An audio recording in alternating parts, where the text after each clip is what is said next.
All right. I am joined by Brent Lengel from Modern Debate and by economics professor and current affairs magazine, House Economist, Rob Larson. So, how are you guys today? I'm excellent. That was the classiest intro, I think, of any web show I've been on. So, Fair enough. Nice. That really puts us in our intellectual place. A little sweet jazz.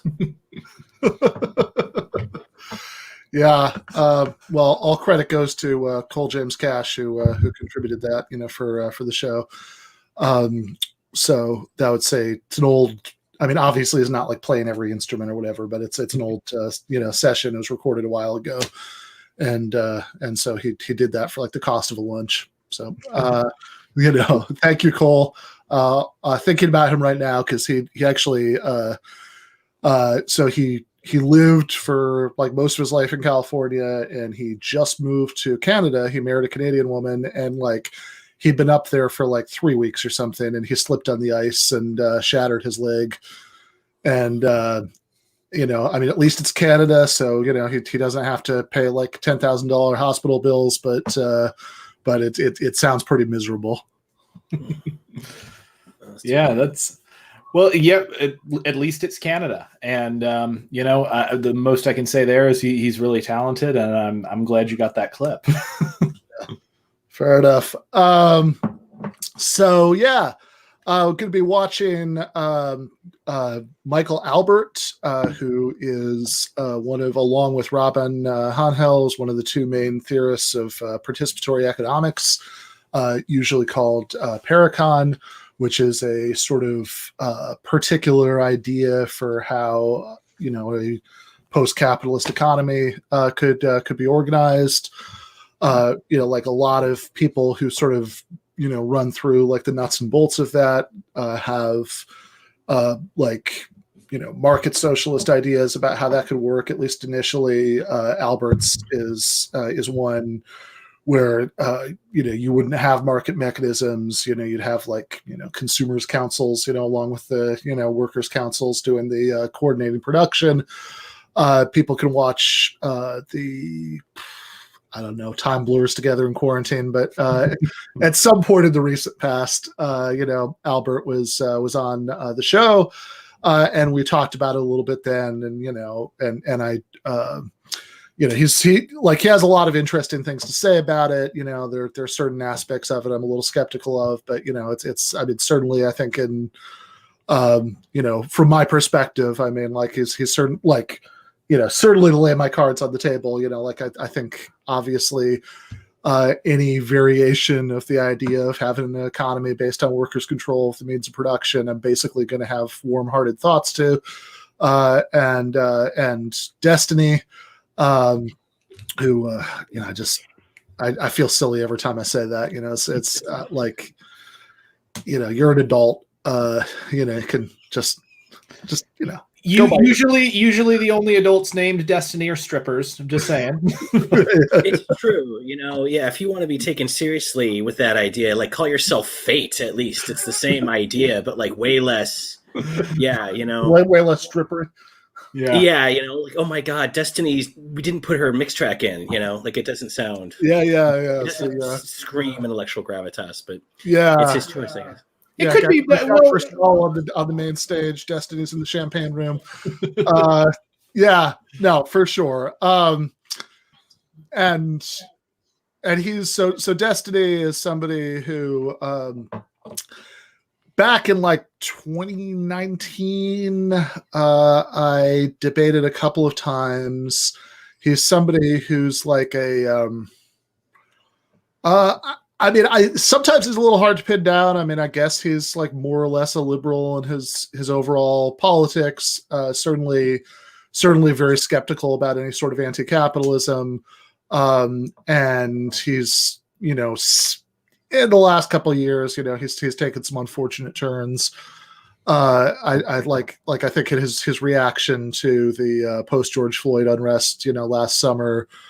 He got very like agitated about, people, breaking windows and stuff. and it was not, it was not his best look. I'll say that much. Yeah, when a liberal hears a window was broken, no. Yeah. It's interesting with Destiny too, because I've been wanting for a while. I think he said no, but I've been wanting for a while to debate him on the moral system he came up with, like in the fallout of that comment during the Black Lives Matter riots or protests, and what was very interesting about it is that it was very, I'm a liberal, but and he tried to work in consequentialism, but then ultimately he fell back on deontology, and you had some absolutely nutso ethical things that I normally would hear out of far right libertarians, like it's okay to kill someone if they attack you with the intent of taking one stick of gum. Dude, just let them take the gum. Okay, all right, that's intense. Yeah. So that's not, I think, where he was at in 2019.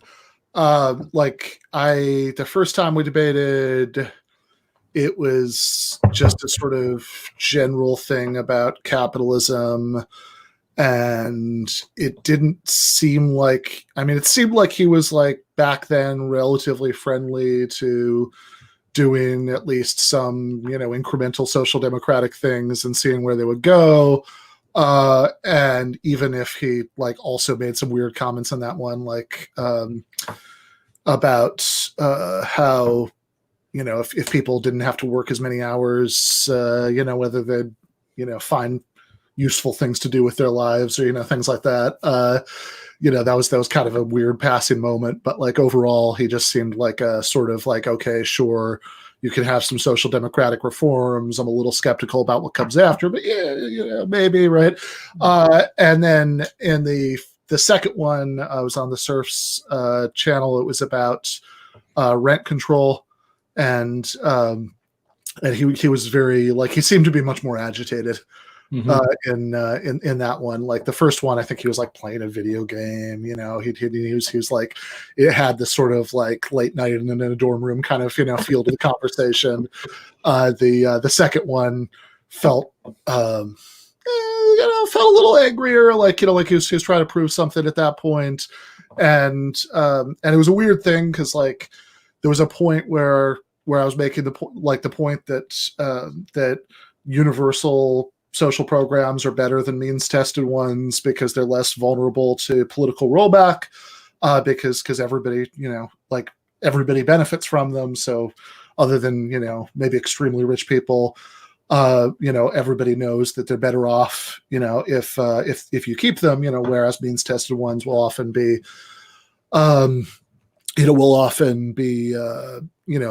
less politically secure because people, many middle-class people will believe that they'll never benefit from them, right? That's which is a pretty, that's not really a crazy socialist observation. I think that's some pretty basic poli-sci kind of stuff. But, he really wanted to fight on that point. He said, first he was just doing this sort of, online debate bro kind of thing about whether, you can absolutely prove that this dynamic happens. And I said, well, it's at least, inference to the best explanation, right? It seems to be the sort of simplest, most explanatory way of, accommodating the data that we have about this, even if it's not, absolutely provable. And then he sort of did this weird thing about how inference to the best explanation could only be applied to physics or something. And then, which was very weird. And then he had, and then there was this great thing where since the Lance for the Search was hosting it, and so we were talking about the Canadian healthcare example, and so I was making the point that obviously the Canadian conservatives today have to at least pretend that they want to preserve Canada's universal Medicare system, or else they'd never win another election. And he was okay, well, maybe they were always okay with it. It's I don't think so, right? I think they were against this originally, and then because Lance is a Canadian, and he was moderating it, so I got to do the Annie Hall, Marshall McLuhan thing and be hey, Lance, tell me about Canada, right? Is this true? Did this happen? So anyway, whatever. That's my experience with Destiny. Michael Albert. He was on the show, and most of it was just sort of like walking through like the basic arguments for it. We didn't get too deep into the nitty gritty, the paracon stuff, but this is something I have always wanted to watch. Since it happened in 2019, I vaguely meant to get around to watching it at some point. But it's also almost 3 hours long, which is, by the way, why perceptive viewers will notice it says part 1 in this video. We're not going to do it all tonight. We'll try to find a reasonable stopping point halfway through and finish up next week. It's just hard to carve out the time to do it. So since I started, when I started this series, I knew at some point, at some point we'd get around to this one. So I appreciate you guys joining me for this. Yeah, it's a great opportunity, and I look forward to being particularly exasperated at a number of points. Yeah, that's a pretty sure bet. Yeah, for my small part, I knew Michael indirectly. I used to write a lot for Z Magazine back in the day. Yep. And and if you folks have read any of his writing with Robin Hanel or on his own, he's a very I don't want to say like an exhaustive arguer, but he definitely will when he has an online exchange with somebody, he will go paragraph by paragraph by paragraph, doing like that level of rebuttal, and it's pretty extensive. So I'm expecting we'll see a little bit of that style here tonight, won't we, baby? Yeah, go. Fair enough. What's Kat's name? This is her adoption name was Lilith, so I renamed her Thrillith to be cool.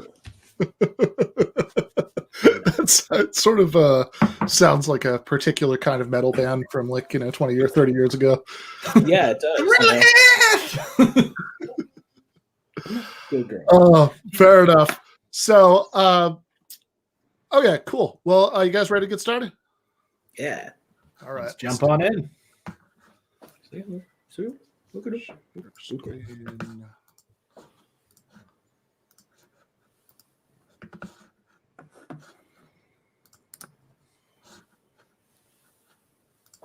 Hey everybody, it's Faraday here. Today I'm joined by Michael Albert and Stephen Bell, Destiny. So for anybody that doesn't know, Destiny is a Twitch streamer and YouTuber who produces content in which he debates people on different sides of the political spectrum. He is famous for his debates against the alt-right, in which many people have credited him for beginning their process of de-radicalization. Michael has been active in seeking social change in his whole adult life, including founding and working at the South End Press, then Z Magazine, and the web system called ZNet.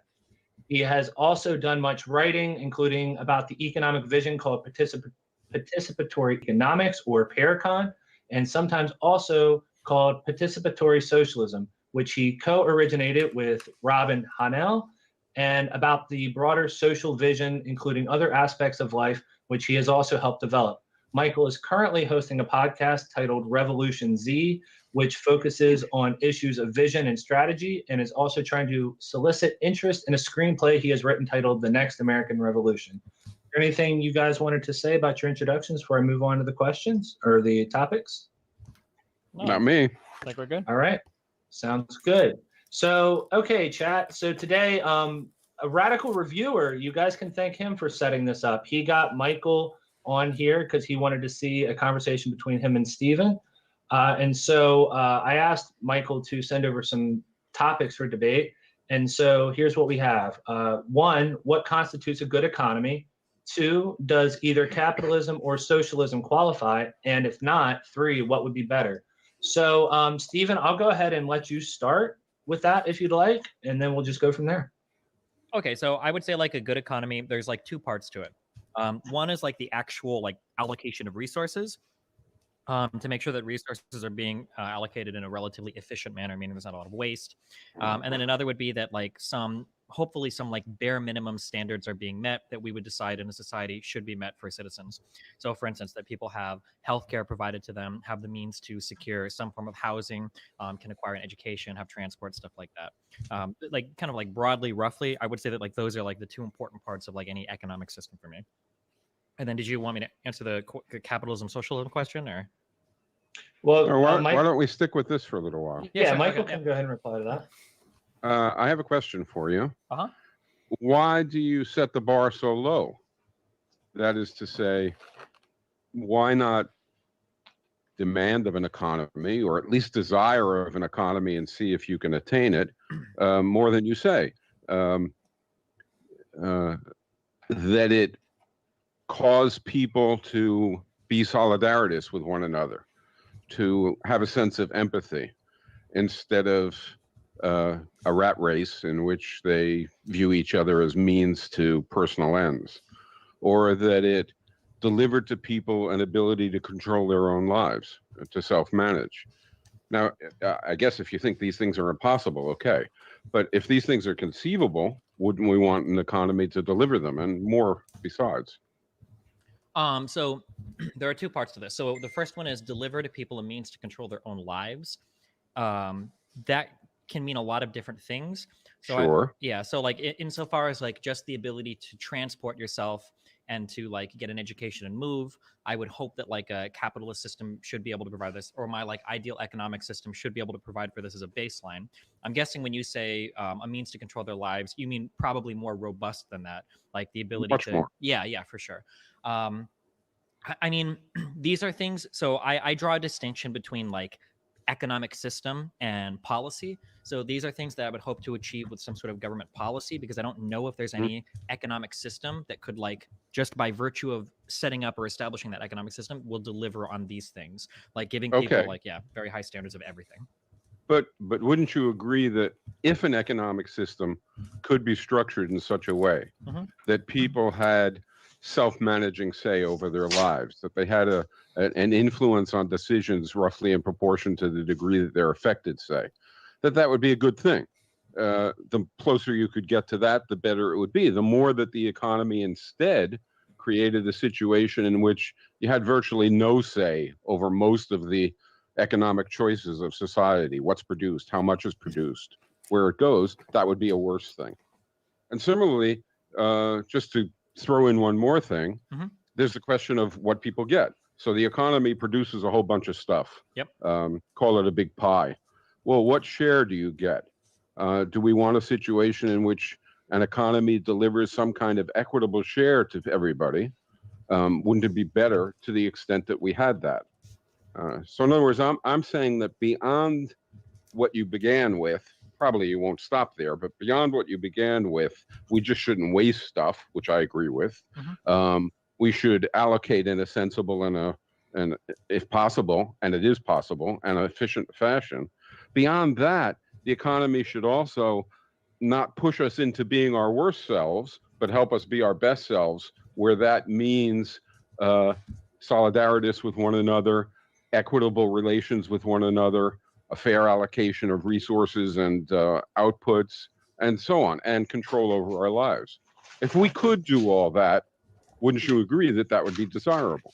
So I would say yes, with two caveats. The first is that I don't intrinsically care about like democratic choices or democracy. I have a big like consequentialist bend when it comes to societal outcomes. So if you could demonstrate some system that would produce all of these like positive effects on people's lives that was very undemocratic, I'd be okay with that. If you could achieve it through democratic means, which I'm generally in favor of, then I would be in favor of that as well. But assuming that everything you said was true, if there was some economic system that could like remedy all these problems without even needing complicated government policy, then yeah, of course I would have to be in favor of that, unless I had some strange marriage to like capitalist ideology or something.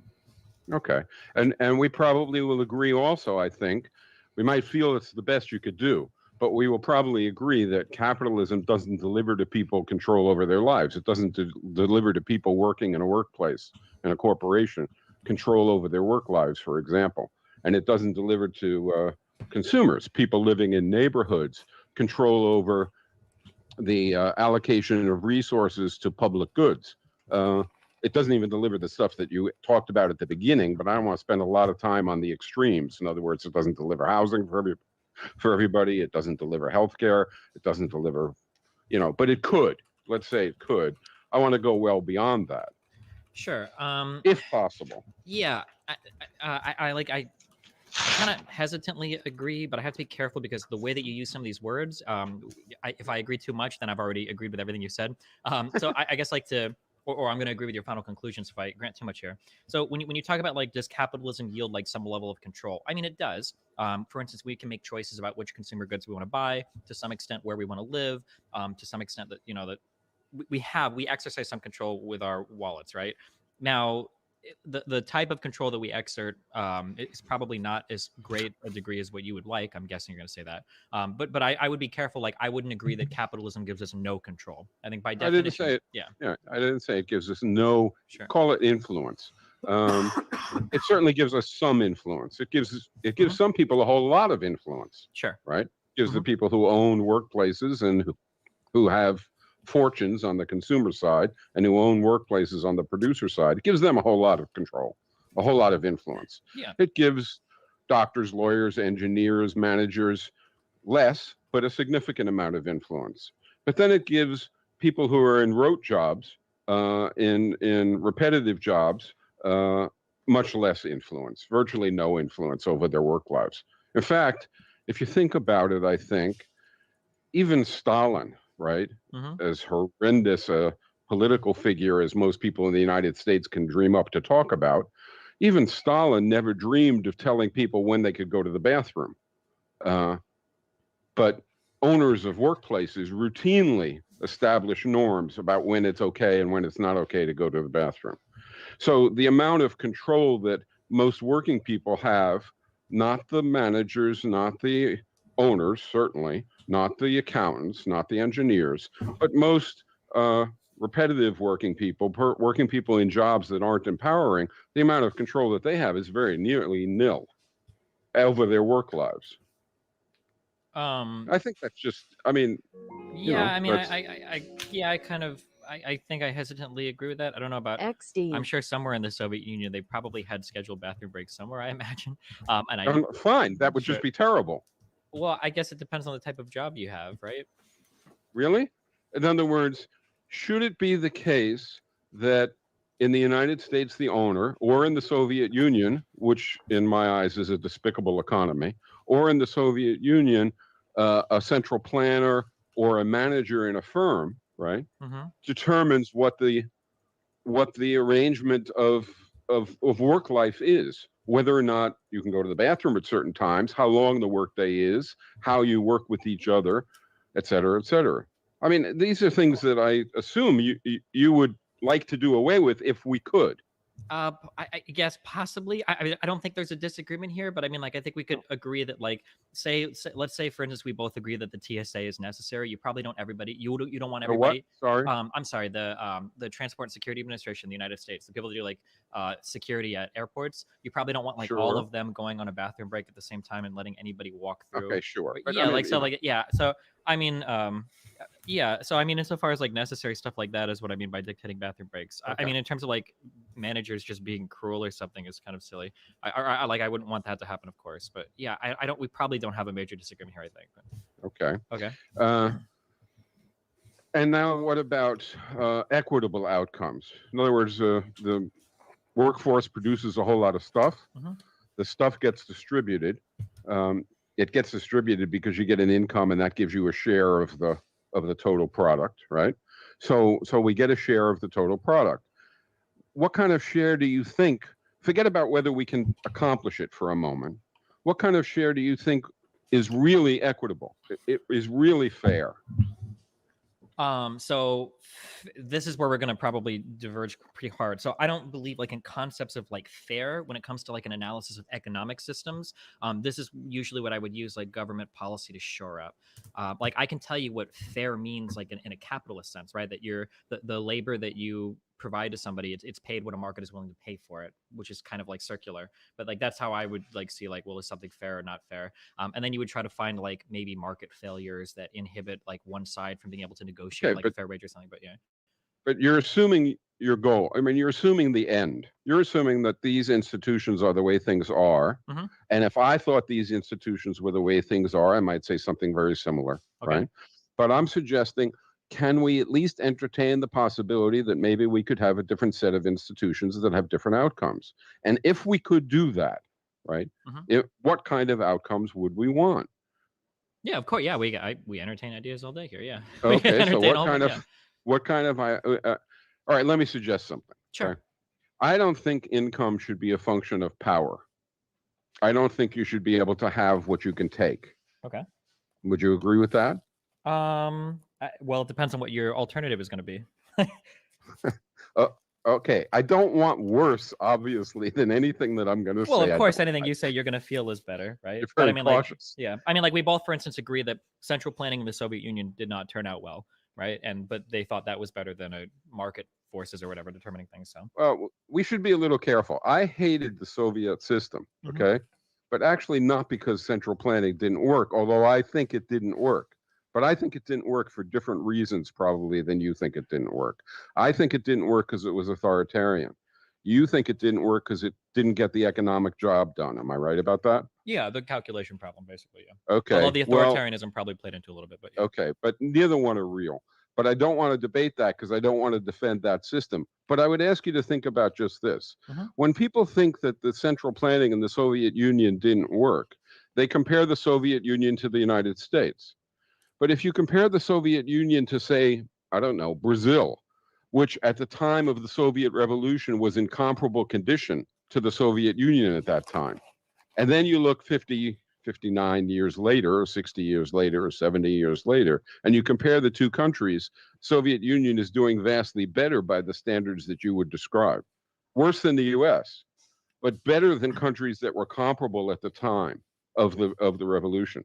Now, Well, it real was quick, more authoritarian, while that might be and I would possible, reject it on those grounds. while that might right? be possible, I don't know if I would credit that to central planning, right? It's impossible that the industrialization of a country with a very large population that had the natural resources to grow would have grown Maybe. under almost any economic system. That's right? why I compared it to Brazil, Okay. which I is don't the know if same. Brazil is like Brazil is like a 1-to-1 comparison with the Soviet Union. No, Okay. nothing would be 1-to-1, Mhm. but it's a large country with ample resources, et cetera, et cetera. But let me ask you a slightly different question about central planning. General Motors is centrally planned. Okay. That is to say, most of the decisions inside General Motors or Boeing or any of these other huge corporations, Mhm. they don't have internal markets, right? The divisions of General Motors don't distribute things among themselves via market system. They do it via central planning. Now, I don't like that. Well, So I but when don't they do want to it, get into defending it yeah, for no, a that's long okay. time. When you say they do But it, it works. when you say they do it via central planning, Mhm. central planning in response to what? I'm not sure what you mean by in Like, response how to do they what. determine how to centrally plan their system? Yeah, well, It's by market the forces, right? no, the external relations of General Motors are to the market, Yeah. but the internal dynamics of General Motors, right, are planned. And so for instance, the production of various components, right, and the distribution of those components and the timing and everything else internally is basically planned. There are no markets inside General Motors. You don't think Now, there's an accounting department that doesn't keep track of like the cost of yeah, goods? there is an accounting department. That's called planning. Yeah, but at the end of the day, these inputs and outputs are all going to ultimately be influenced by like the external markets that are driving these things. Like there Yeah, might be and some those I wouldn't agree with calling this central planning. Like central planning, the okay. idea is that like your whole mode of production, like the inputs and outputs aren't like based on market forces. I don't know Can if you have central planning in Brazil? Could you? You could, right? Okay. You could have it in Belgium too, right? Sure. Okay, so Belgium is a much smaller country than Brazil. Can you have it in a corporation that has a net input and output of stuff, right? That's bigger than Belgium's? I guess you I'm could. guessing here, but I think that General Motors and Boeing have economies. They are economies that are larger than Belgium. Sure. I guess like So the because these are like Belgium could be like its own internal like centrally planned thing, but corporations can't really be their own internal centrally planned thing. Like they're All right. Just wanted to jump in here to note one thing, and then give you guys a chance to talk about anything that struck you while you're watching this first part. So the argument that Michael Albert is running here in this last part is more or less what Lee Phillips and Mikhail Rozworski say in their book, The People's Republic of Walmart. There's a lot else going on in that book. Very good book, but it's but this is the part that, like, this is the argument from which the title is taken. The People's Republic of Walmart, which is that you have these giant corporations that have internally planned economies. So like they even mentioned that I think Sears had at one point like a CEO. Okay, Rob, you're nodding. You might know more about this than I do. But there was a CEO of Sears who was like some Ayn Rand fanatic who thought that the company would work better if they set up internal marketplaces so different departments would compete against each other, and it was a disaster.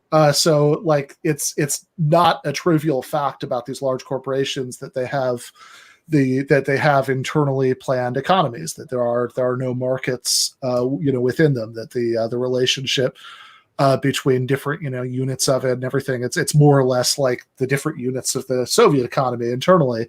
Now, of course, Destiny is making the reasonable, like the reasonable part of what Destiny is saying, I think, is but it was still General Motors in that example, or like I don't know about Belgium. I know that in People's Republic of Walmart, they make the point that Walmart's internal economy is bigger than Sweden.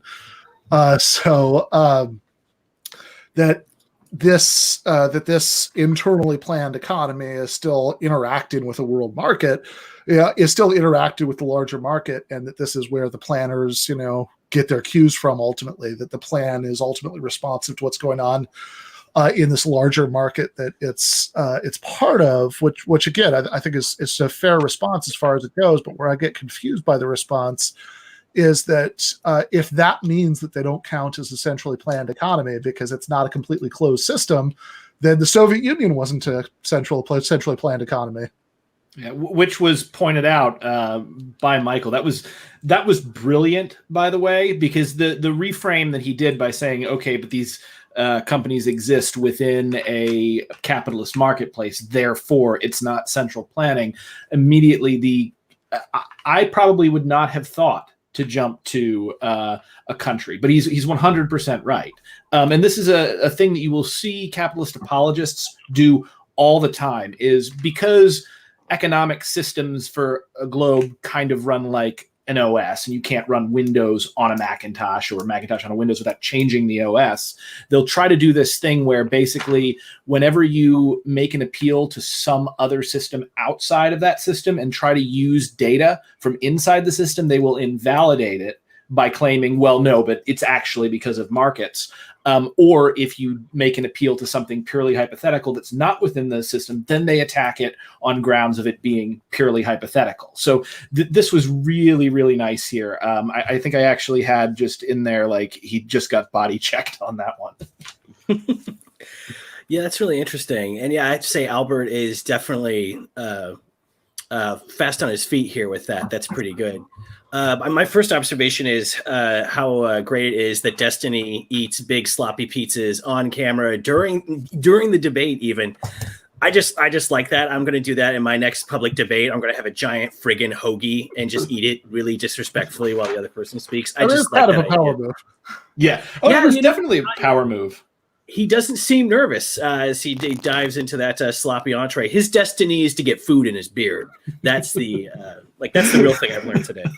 I hope we do a bunch of Destiny puns throughout this. Oh, I have like a couple I wrote down. I'm just like waiting for an opportunity for them to be sort of appropriate that I can wedge them in. That's just too. Don't go by your YouTube avatars for your debating career, people. That's definitely a mistake. But the other thing that came up briefly, and I'm sure they'll get back to it in the long debate horizon here, is a very important thing to focus on is the incredible authoritarianism of the workplace. And that was the first place Albert went. They kind of moved on quickly to the planning issue naturally. I hope they come back to that because there is so much there.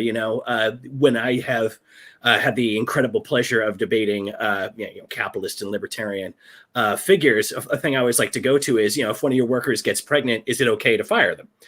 Right. And sometimes they'll say, well, yes, and they look like assholes, or they'll say, well, no, and then you can just say why, and you have to then put themselves in a comfortable position of explaining what the distinction is. But this is, a very strong start from Albert, I would say. I would agree. For sure. I was just going to say on the workplace authoritarianism issue, I think, so Albert's example, which is like a pretty standard example to use when talking about this, is about bathroom breaks, since that's like a really vivid, demonstration of just how extreme the power that bosses have within capitalist workplaces is. And he said, but I also think that, and I understand, right? Like whenever you do one of these things, it's always like, there are always like way more things that you could stop and point out, than you're actually going to stop and point out. And you inevitably have to make tactical choices about, what you want to get hung up on in the moment. But since we're reflecting on it at our leisure, so when he made that bathroom break point, I think Destiny, started out by doing something that was fair, which was saying, okay, but come on, like surely there are contexts in which we don't want to just let people, take breaks whenever they want to, whatever. I think, and he talks about, the TSA, and I guess everybody could be, everybody's going to the bathroom at once. Then the guy with the,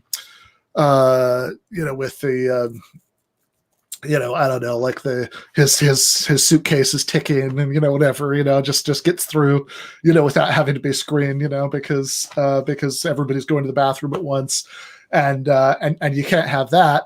And I mean, okay, I think one thing is you could ask like how realistic that workers aren't going to do that. They're going to naturally, space out their breaks so that the job can continue to get done. Yeah, I mean, it seems like the normal way for any human being to understand they're doing an important task to do that would be, hey, I'm going to go to the bathroom. Do you mind staying here? And you could have your turn in 10 minutes. Okay, cool, man, no problem, right? Like that just seems like what would happen. But also, I mean, I don't want to get too hung up on that because maybe with a little creativity, you could come up with an example, where you did want to have some sort of external control over that, but also. Okay, that part is fair, I guess, as far as it goes, even though if I'm not necessarily convinced by the example. But the contrast he gives is, okay, TSA, sure, you can, control when people can take bathroom breaks. But okay, if it's just the boss being cruel, then that's bad. But I don't think that really intersects with what Albert's objection is, right? So it's because you don't actually have to assume managerial cruelty to have an issue here. Not that there isn't lots of that in real life. Famously, there are reports from Amazon warehouses of people peeing into bottles because their quotas are so crazy and demanding, and if they take too long going to the bathroom, they get disciplined for that. So there's certainly plenty of cruelty out there, but like I don't know if that's really the most fundamental issue. Like. It seems like the more fundamental issue is exerting that level of petty tyranny in the first place, which is not necessarily contingent on how cruel or benevolent you are and exercising your power. Like if you're, even a junior partner at a law firm, right? Nobody's telling you when you can get up and go to the bathroom. And that's because you have a certain amount of autonomy, right? When Rob teaches one of his intro to econ classes, he could just say, hey guys, I have to go pee, I'll be back, right? And nobody's in a position to tell him otherwise, because even though he's an employee, he's a employee of the kind who has a certain amount of autonomy here. So it just seems like maybe it's a small or pedantic point, but it seems like we do want to make a distinction between the objection to authoritarianism and the objection to cruel uses of authority. I want to jump back to the pizza for a second, because obviously it reads as disrespectful, but I actually think that this tactic, and I don't think it's a tactic people should use in debate, but it's very effective actually, because what he's doing essentially by eating the pizza, Michael is making a very intricate point. And he's got this wonderful, beautiful radio voice. Like I can see that, I can hear that voice coming from like WBAI, or PBS or something. And Destiny is there eating the pizza while his opponent is speaking. And so you're sitting there trying to pay attention to what Michael's saying, but your eyes are being drawn, and suddenly you're looking at the pizza and you're wondering about Destiny and you're missing points. And so especially with like talking about a hypothetical economic system and making criticisms of something as capitalism, like that is a really strong way to make sure that a decent chunk of your audience does not hear what your opponent actually says. And I've seen other people pull this tactic. I don't know if Destiny did it on purpose or maybe just been streaming all day, but like I was on Dylan Burns on one of his debate shows, and there was a Proud Boy on, and whenever his opponents were speaking, he'd be like jumping around, lifting like gallons of water, like he was lifting weights or something. And you even saw Trump do it with Hillary in like the third debate. When Hillary was speaking, you'd see Trump fidgeting and moving and playing with the microphone. It is a kind of a nasty tactic when it is done on purpose. And it's something that if you're ever involved in a televised debate, you should be on the lookout for, and hopefully be able to. We lost you, Brent. You said if you're ever involved in a televised. Yeah, if you're ever involved in a televised debate, on YouTube or television, and your opponent starts doing that, you need to find a way to call it out, but don't over call it out. You want to basically point out that they're being immature in a kind of side way to make it so that it hurts them more to continue with that behavior. Because if you've got somebody who is either just really fidgety or they're doing it on purpose, it can cause a lot of damage in how the debate is received. Yeah. So I should say, I mean, I don't know. I mean, maybe I'm just too trusted a person. I'm obviously, very, very, very critical of what Destiny believes, and I have, and I have my complaints about various things and interactions with me, or whatever. But like honestly, dude is on like streams for a very long time in a row. My guess is honestly that that he was just hungry, and that he didn't want to wait another 2.5 hours to have his pizza. I did want to go back also while we were paused to one other point that which actually kind of connects to something that you were saying earlier, Brent, which is about consequentialism, that at the beginning, Albert says, okay, but wouldn't it be good, we're talking about the parameters by which to judge economic systems, and you gave a couple of like pretty basic efficiency and welfare kind of parameters. But shouldn't there be other parameters, like helping people have more control over their lives, if that's possible? And it seemed like, well, he said a couple things in response, but one of them was he's not interested in that because he doesn't really care about democracy because of consequentialism. And I just want to say two things about that, because one, I have all sorts of objections to consequentialism. You can watch the first two of the Philosophy Friday live streams I did with Jennifer about utilitarianism and the trolley problem. But also, like, that's a little too quick. I mean, just because, like, even if we assume for the sake of argument that the right moral theory is consequentialist, or the right way of evaluating, economic systems, at least, is by consequentialist standards, it doesn't actually follow that the how much control people have over their lives issue is irrelevant. Yeah, it seems like there's a pretty clear consequence to having no control or less control over, half your waking life. Yeah, in the workplace. I remember having a similar argument with someone. They said, well, Yeah, I don't really care about democracy. I care about results. Like, I have a really strong feeling that how democratic the system is will affect the results. It's just a crazy feeling I have.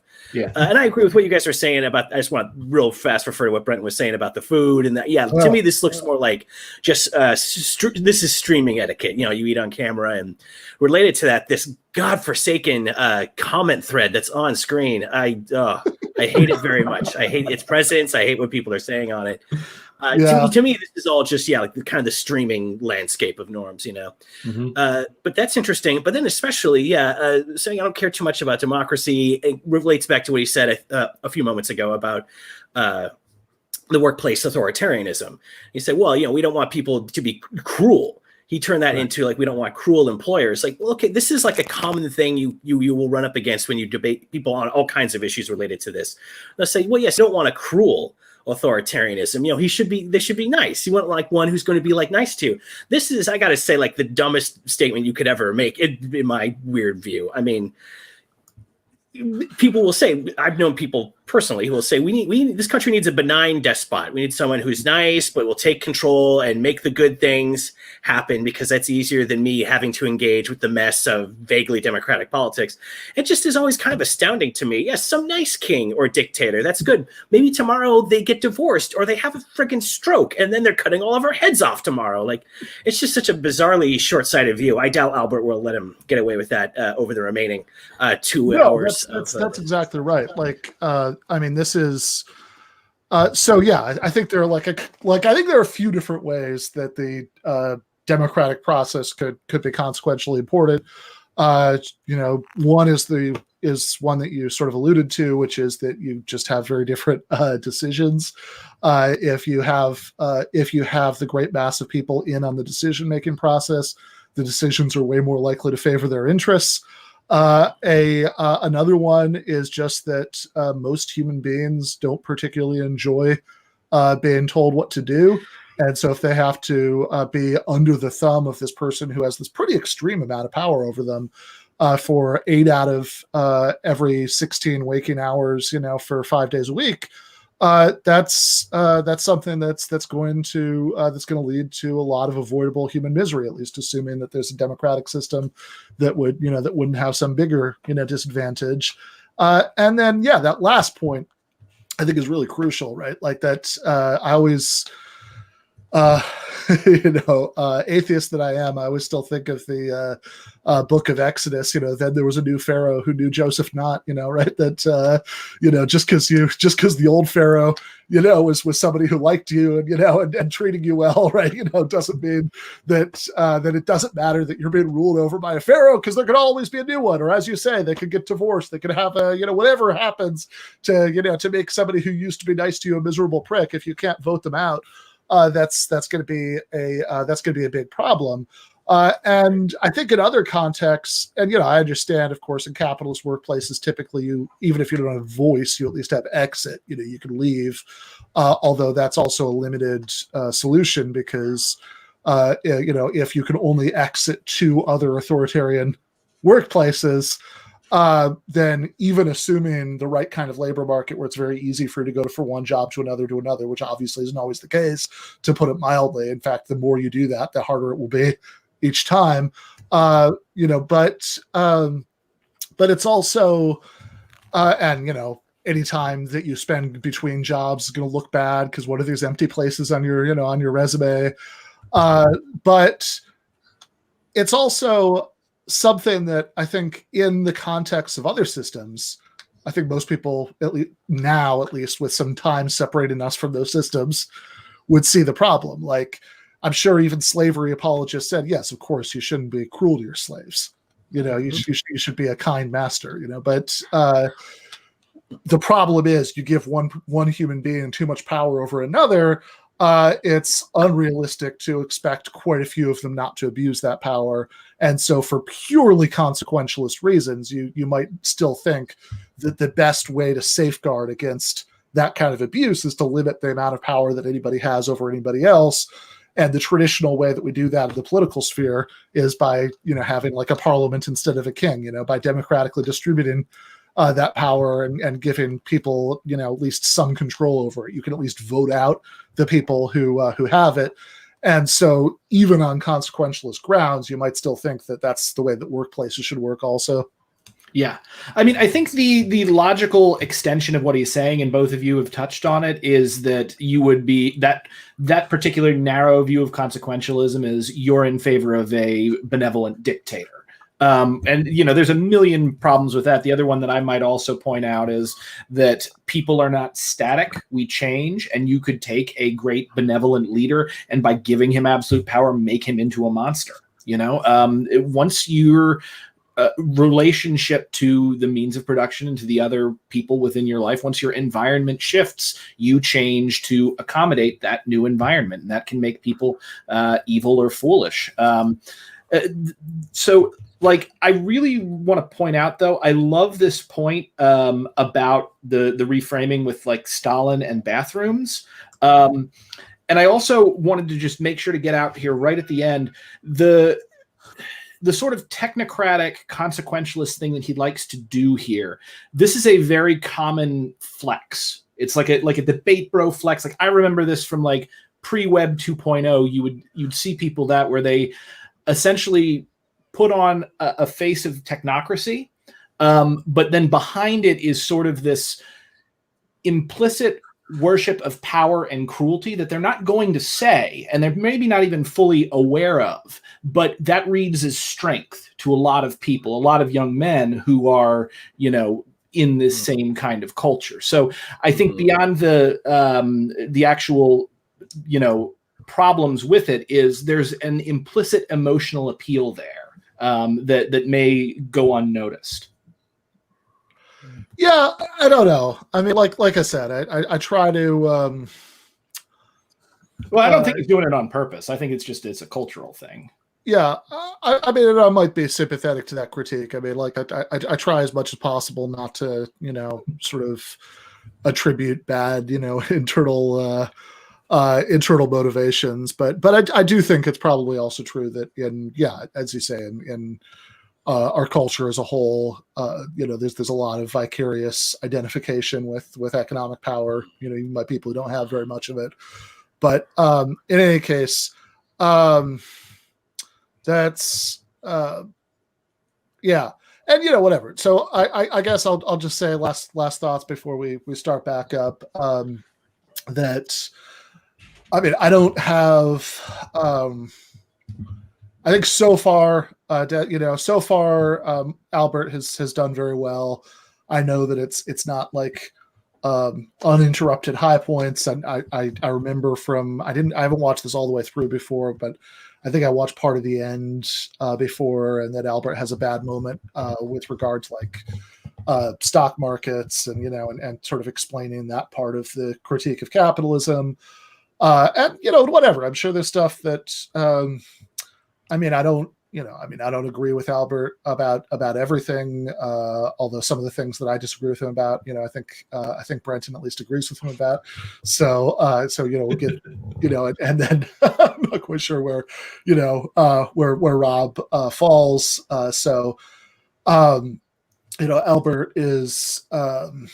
Before we move on really quickly, is there not something of an inherent tension between the between the argument for a benevolent dictator and an argument against central planning? It seems like I don't know if it's direct, but there does seem to be a tension there. Maybe. I mean, maybe if there is, I think it's probably the one about the point that Albert makes about internal markets. That a workplace dictator, right, is relating to the workplace the way that a central planner is related to the whole economy, and so if you think that it can work, that it's like a perfectly good way for the unit to work, for a workplace to work, as long as the planner is benevolent enough. There's a question about why it can't scale up. I mean, maybe you could say it won't scale up to the entire world because you still need to have some kind of external market, but that's okay, right? You could still have entire countries that were internally planned as long as they were operating within the market, at least based on the arguments that Destiny has made so far. And I should also, so I know Albert is sort of an anarchist, which is certainly something I'm not, but anyway, like I said, so far he's done very well. Last comment before we go back to the stream. I'm with you, Rob, about the chat. It's I mean, whatever. I think that somehow so far GTAA seems to have like the only thoughtful, non-toxic, chat stream, on YouTube. We'll see how long that lasts, but I've been really enjoying it for the moment. But yeah, this one, like that you see scrolling back down by here, is pretty bad. Yeah. I am completely blocking this out, by the way. I haven't paid attention to the chat at all. Yeah, don't start. All right. Funded by money. They need revenue. They need capital. Like, they can't just do so their does own. Belgium. Let's not. Yeah, sure. Let's Okay. not go off on this because we could talk about it for a long time. It'd be interesting, sure. Right? But all I'm doing here when we have this discussion is I'm saying I don't want to agree with you that the problem with central planning was that it couldn't do any of its rather mundane economic functions. It could. The problem with it is that it was atrocious, that it was an ugly system, that it imposed authoritarian relations in the economy, that it meant that the workplace in the Soviet Union was very little different than the workplace in the United States. It had the same corporate division of labor, right? In other words, about 20% of the workforce had all the empowering work, and 80% just basically obeyed. And that was the way the workplace in the Soviet Union was organized. It's also the way workplaces in the United States are organized. So that much is very similar about the two systems, and that's what I don't like.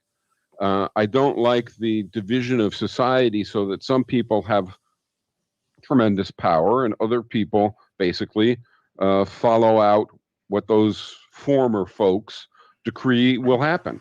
I don't like that in the economy. And I'm saying I would agree with you if we can't fix that. Okay, then what we would have to do is have an economy which creates those problems, and we'd have to try and have government policies to ameliorate them. Okay. Right? To reduce the harm of them. I agree with you.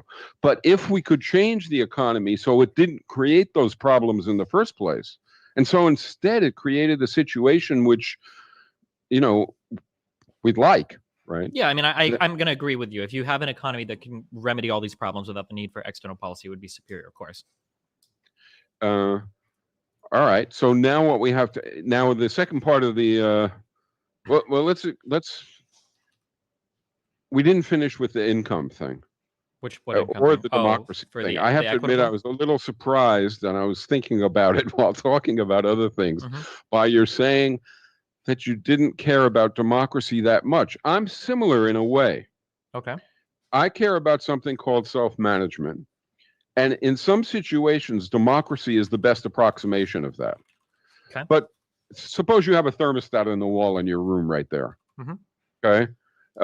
We're not going to vote, each of us having an equal vote on whether or not you turn that thermostat up or down. Okay. Why not?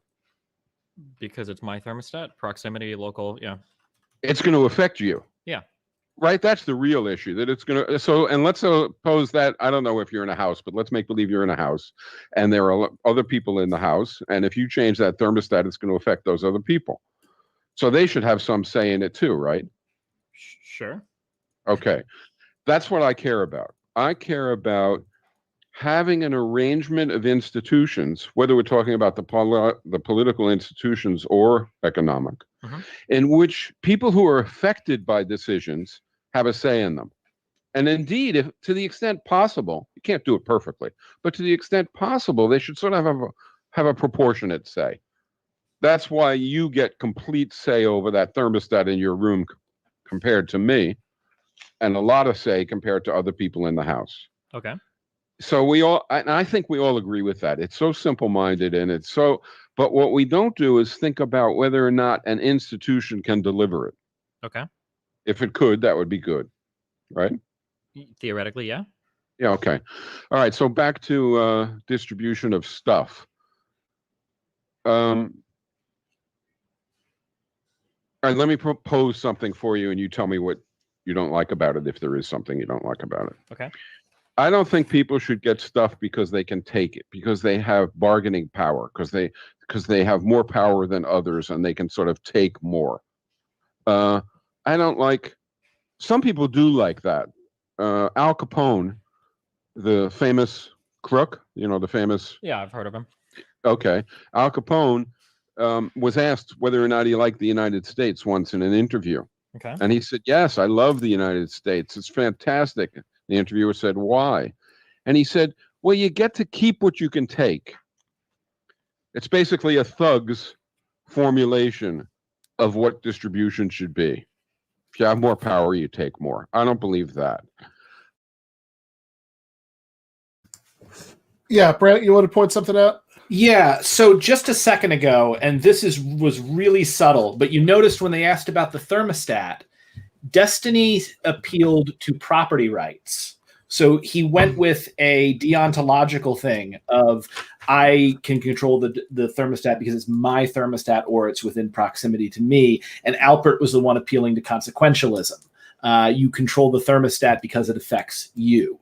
I thought that was a really interesting thing to point out, just because, again, Destiny tends to contend that he is primarily a consequentialist, but there's a lot of deontology that just sneaks in there.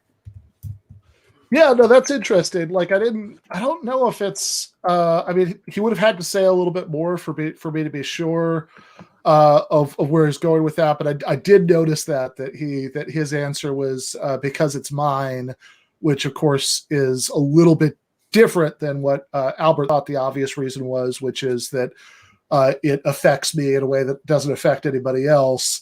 But since Destiny didn't really push back against Albert's like stated reason, like we never found out how much, like, there was just sort of saying the same thing with different words, and how much it's what I agree it sounded like that's like one of them was actually a property rights thing, which is certainly at least not I mean, you might have consequentialist reasons for caring about property rights, but certainly at least not directly consequentialist.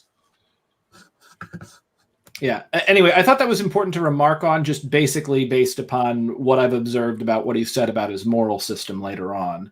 But yeah, just wanted to make sure that got in there. We can go on unless anybody else says anything. All right, let's do it.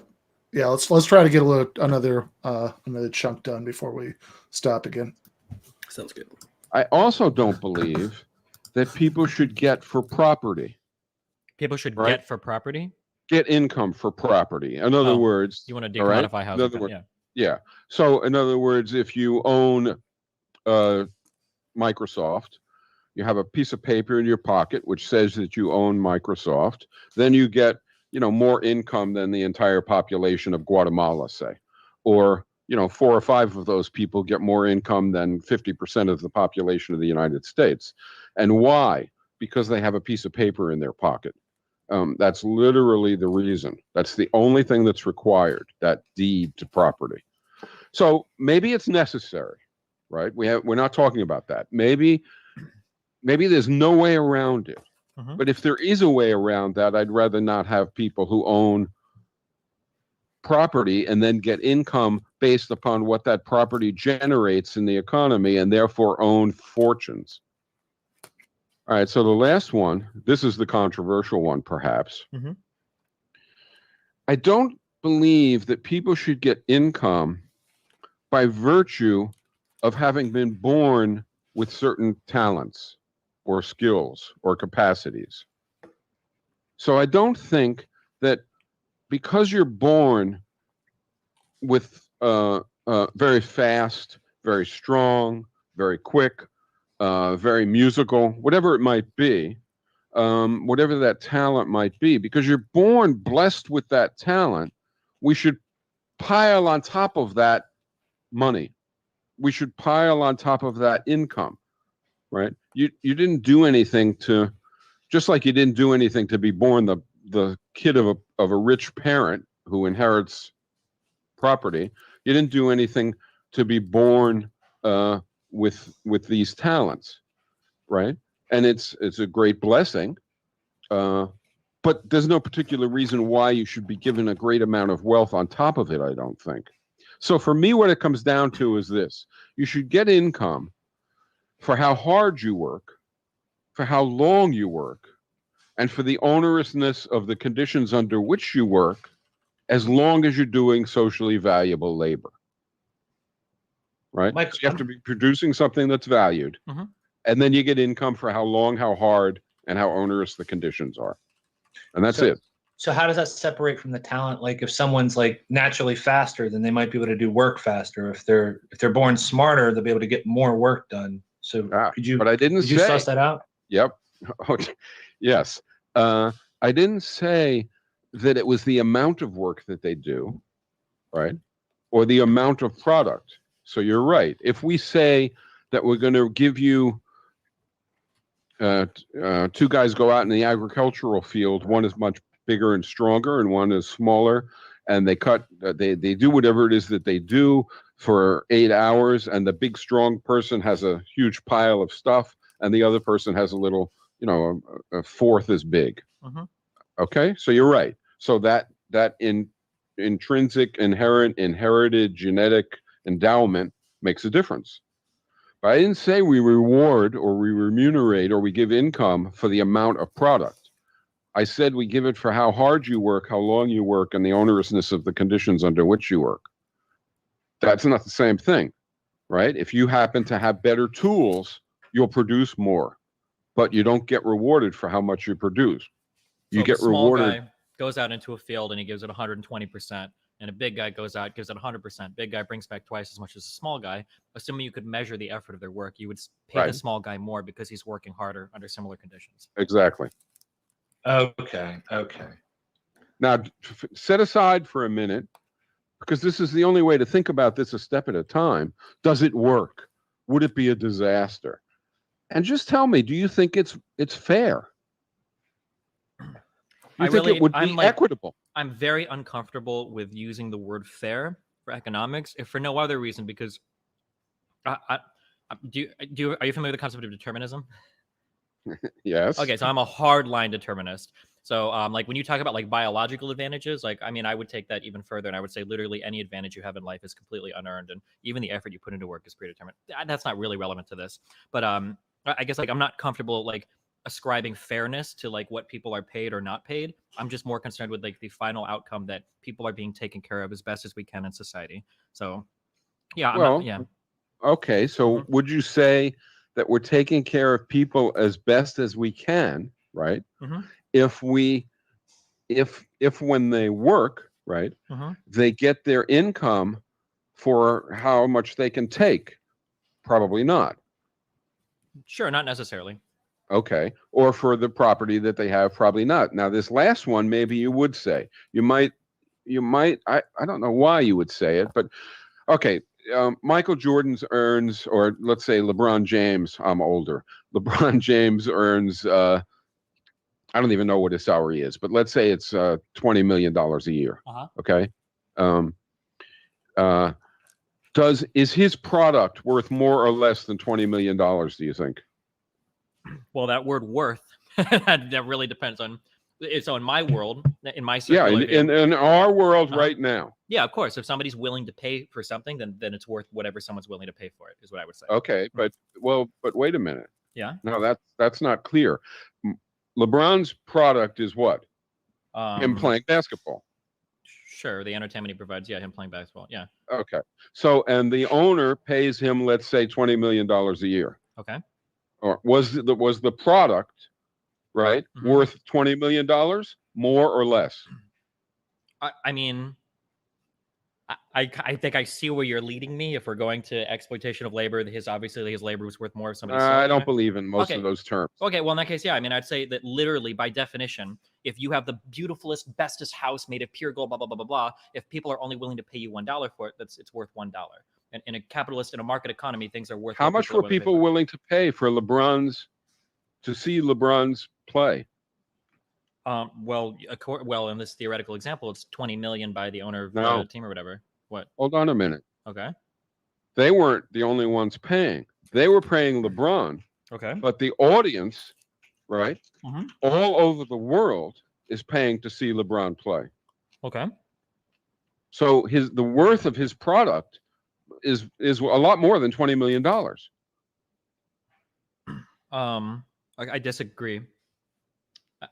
I mean, we're going to like. There's no economist in the world who would disagree with this. So I wonder why you disagree. Well, I'm pretty sure every economist in the world would disagree with this. So like the worth of, like, it depends exactly on what you're talking about. Like that problem, that worth word can mean like a lot of things. Like how much is a cheeseburger worth? Well, I don't know. Is it just the products and goods that go into it? Is it the actual labor time that goes into creating it? Like, is it what somebody's willing to pay for it? But you want that last one, right? Yeah, that's what I aim for. That's what I said the product's worth. But so you could argue that like a hamburger is worth 50 cents for the patty. Somebody else might argue, well, it's worth 50 cents plus the 50 cents to make it. Somebody might say, well, yeah, I'm willing to do it your way. Okay, sure. I'm willing to do it your way. We don't have to argue about it. Okay. Okay. You said what the thing that you want your eye on, and I want my eye on it too, is how much do people value it? There's not some abstract number that's on a wall someplace, right? Okay. It's how much do people value it, and at different periods of time, people might value it differently. Okay, so the hamburger is, let's say, people will pay $7 for it. Okay. Right. Okay, so that's what they'll pay for it. Okay. Okay, back to LeBron James. Okay. The people watching LeBron James in sum total pay, let's say, $50 million for it. Yeah, but that sum total doesn't. Firstly, there's a lot of problems with it. So, firstly, nobody is paying just to see LeBron James ever. Fine, but we both know that.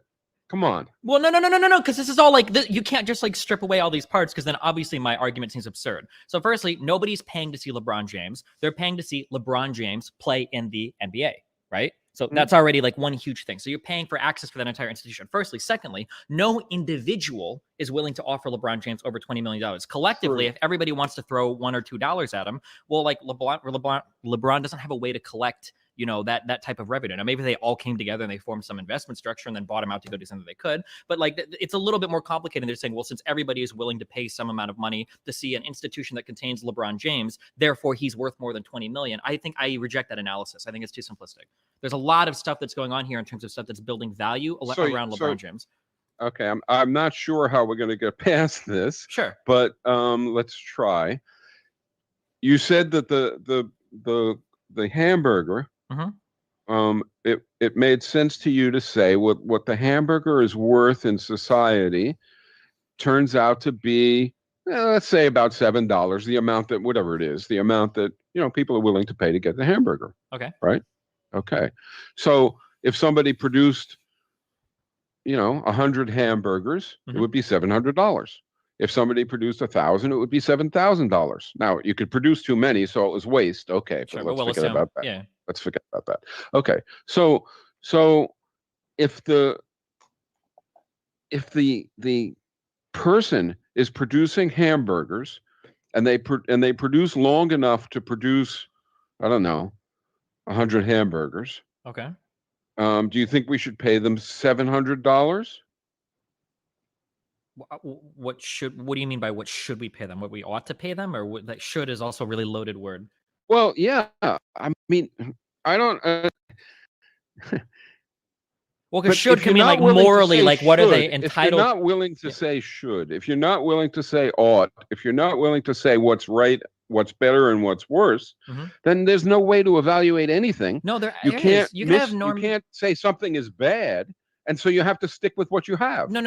Okay, hold on. I totally reject this. So we can make normative statements without them being moral. For instance, you ought to run 100 yards to do a 100-yard dash. That's an amoral claim, but it's still normative, right? So if you tell me, like, what ought we pay for a cheeseburger? Well, that ought can be a moral ought. Like, what are they entitled? Are you against dictatorship? Not intrinsically, no. Are you against slavery? Not intrinsically, but with the way that it plays out, generally, yeah, it's very hard that like slavery is going to align. I'm not sure that we can have much of a discussion. I don't know how to. Maybe I should offer something positive, and you should take these views that you have and attack it. Okay. Because I can't. If you can't say that you're against slavery, if you can't say that you're against dictatorship. Okay. Well, here, let me ask you: are you opposed? Then I don't see how you have any value. Sure. Are you opposed to slavery? Yes. Why? Because slavery, many reasons, Okay. but the fundamental reason is that in a slave arrangement, one person gives up total control over their life, is totally subordinate to a slave owner. It turns out that they also get very little. Okay. I would also be against it if the slave owner was benevolent and gave them a lot. I would even be against it if the slave owner gave them more than they might get if they left the plantation. Okay, I'd so still then be against the institution of slavery. sure. So then let me propose two societies to you. In one society, everybody's poor, people die of diseases and sickness, people blah blah blah blah blah. It's a horrible society. And in another society, people have houses, food, can get education, etc. But they're basically enslaved. They have to do like a certain type of job, right? Which society do you favor there, and why? If everybody is dying, right, that society is completely impossible to have any positive sentiment toward, right? Sure. People are all dying. In the slave society that you describe, and people have houses, etc., it makes no sense because in slavery you don't have your own house, you don't have anything. But let's imagine a society like that, and we come close to this society because we have wage slavery. But in any case, in that society there would be some good and some bad. Okay, or so at least some better than sure. disastrous. So my position and your position probably aren't as far off. Now, when you ask me, would I ever be okay with slavery? Pragmatically, it's almost impossible to conceive of a scenario where you have the benevolent slave owner. Good, I'll take that. Yeah, of course, yeah. But I'm just saying that like intrinsically, I don't value a notion of like freedom or liberty. I don't care about like freedom and liberty. Now, what do you care about? That like people's outcomes are generally elevated. So like you have. Okay, wait. I get that. Okay, yeah. But isn't part of the outcome, right? So in other words, we function in the economy. Yep. Right. One part of the outcome is that we get an income and we use that to consume housing and food and everything else. Okay, that's one part of the outcome. Isn't another part of the outcome whether or not we're alienated, whether or not we have control over our lives, whether or not we're subordinate to other people? Isn't that an outcome? Yeah, absolutely. So just real quick, just finish my thing earlier. So the reason why I generally like freedom or like liberty is because I think that the outcomes associated with that are generally better than like totalitarian outcomes for individual people. But I get that. Yeah, but if you could show me, so like for instance, I think that there are compelling arguments now. Holocausting the Uyghurs aside and all the other horrible stuff China does, China is able to move in a very efficient manner. They have like a state totalitarian capitalist kind of economy. And they're able to move very efficiently as a result of that. I think you can make strong arguments in favor of that, even though they have severely restricted freedoms. I'm just trying to say that like intrinsically, like freedom isn't something I care about. I'm just looking at like the outcomes. There are trade-offs. Yeah, sure. Yeah. What you're pointing out is that there are trade-offs. Sure. I agree. But what I'm trying to get at is if we could decide that there were some things that we thought, other things equal, right? Let's do it that way for a minute. Sure. Other things equal, more of X is better. So I would say more people with more say over their lives, as long as they're not infringing on other people's say over their lives, right, is better if it doesn't diminish other stuff even more dramatically. Yeah, all else equal, then yeah, more freedom is probably better. Humans seem to enjoy being able to make choices between things sometimes. Yeah, that's generally better. True. Okay. How about more diversity? I say probably because there is a paradox of choice. When you present people more choices, oftentimes they're less happy with what they choose than if they would have only. But like in general, I agree with you. I'm being a little pedantic. I just want to be like very clear. More diversity? Would people prefer more or less diversity? Like in terms of is more diversity, other things equal, right? Better than more homogeneity? I think that gets more. That gets more fundamental than economics. I would say yes, but like a white nationalist would probably say no, or some other type of like ethnic nationalist. Okay, but you would say yes. And I don't mean just diversity in that sense, but all senses. Diverse products, diverse cultural options, diverse living situations, diverse, etc. I mean, yeah, me personally, I like that. I like a diversity of these types of things. Because you can enjoy various options yourself. Exactly, yeah. And because even more, additionally, even you can't do everything. None of us could do everything, right?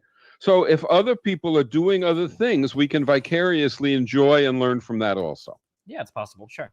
Okay.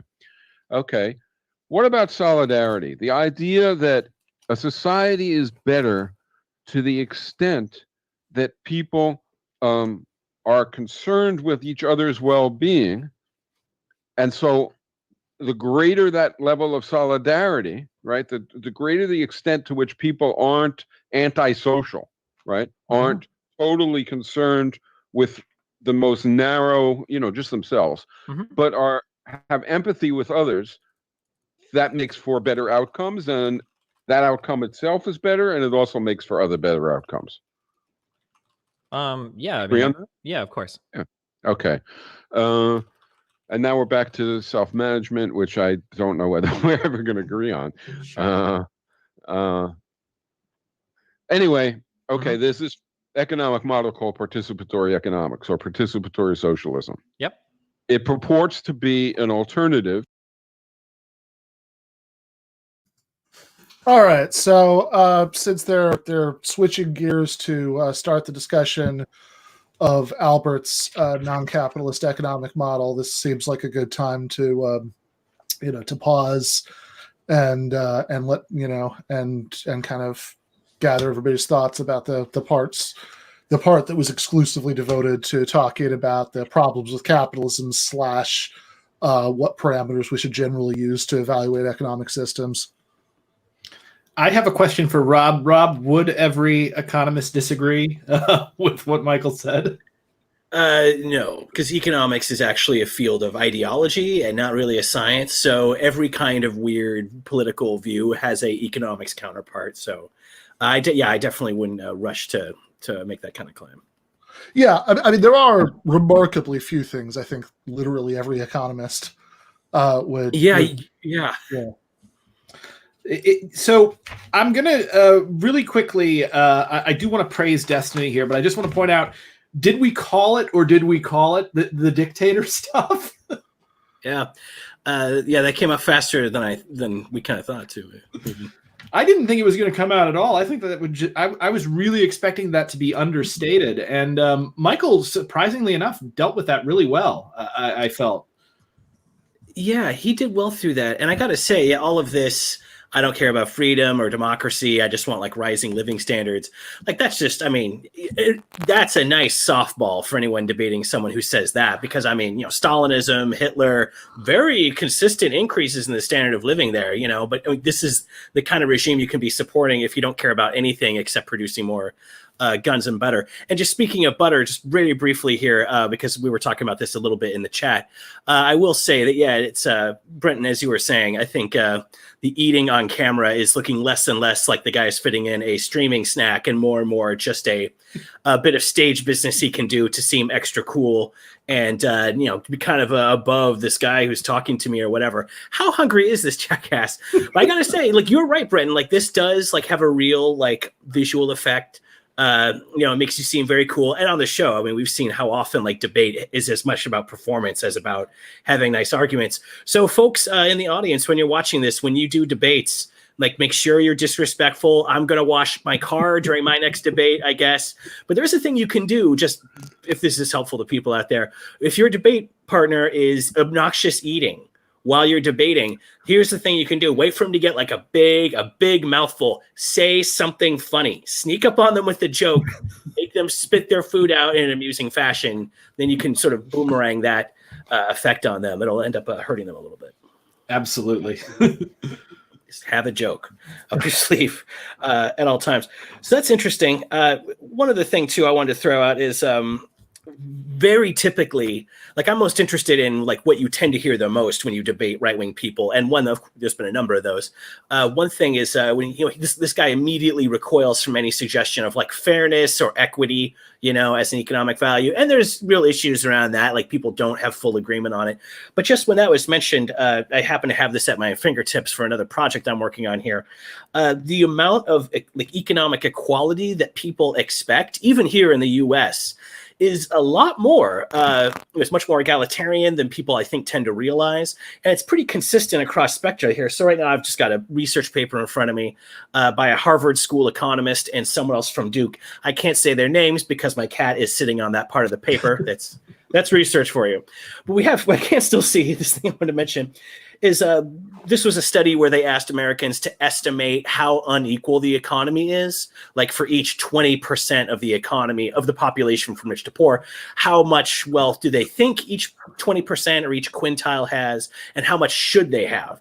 And the details are all there. It's interesting. You may have heard about this report somewhere, but everyone very consistently, people hugely underestimated how unequal the economy is and how much wealth is concentrated at the top. But then also their sort of statement on how equal or what the ideal level of inequality would be, it's close to full equality. It approaches 20% of wealth for every 20% of the population.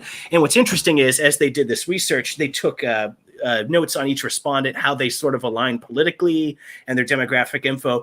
That desire for more equality is very consistent across political lines. At the time of the research, that meant Bush versus Kerry voters. Just looking at what they put down as their ideal wealth distribution, they're pretty close. And they have that very egalitarian sort of distribution there. So just to say, I've seen a lot of debates where people say, well, you can't define what's fair. That's impossible, so just don't try. Don't run away from that, leftists. Like most Americans, even the more conservative ones, want a much more egalitarian society than we have right now, at least. So it's not something you have to immediately run for the hills when you're here. Yeah, no, and I'm glad you brought that up, because that's actually one of the, that was one of the watershed moments with me becoming an anarchist. Like, I saw that paper just a few months before Occupy Wall Street, and a lot of other factors were involved, including living in Manhattan and meeting the 1% and seeing just how much money they had. But I remember seeing that and just kind of throwing my hands up and being like, okay, screw it, property is theft. So that was a very important. It was really just great on a personal level for me to see that back. So I'm very happy you brought that up, Rob. Yeah. I think that oftentimes, when you say what counts as fair, I agree. A lot of people run away from that much too quickly. Because I think there are a couple things that you can say about that. I mean, one, you could take the sort of relatively principled line that Albert takes here, which is that fairness in distribution means that if any element of inegalitarianism, of some people getting more than others, has to do with the duration or intensity of their work relative to what they're capable of. So that's one possible position. Destiny's response on that was start talking about determinism, which obviously perked up my ears as a philosophy nerd. I'd be, maybe you can get him on to sometime to argue about free will and compatibilism. But then, you could also say, look, I mean, there are lots of, I think a lot of people are way too quick to dismiss fairness as hopelessly vague when you get people like John Rawls, spends thousands of pages, working out exactly what that could mean to say that justice is fairness, and I think has a pretty a different, right, but a pretty rigorous way of understanding it, which is to say that that a fair society is one that runs according to rules that you would agree to if you were behind the veil of ignorance, meaning you were designing a society, you knew you had to live in it, but you didn't know who you were going to be. I mean, that's a pretty well worked out way of defining fairness, one that I'm actually pretty sympathetic to. You could also just say, even if you wanted to keep it a little bit looser and more intuitive, that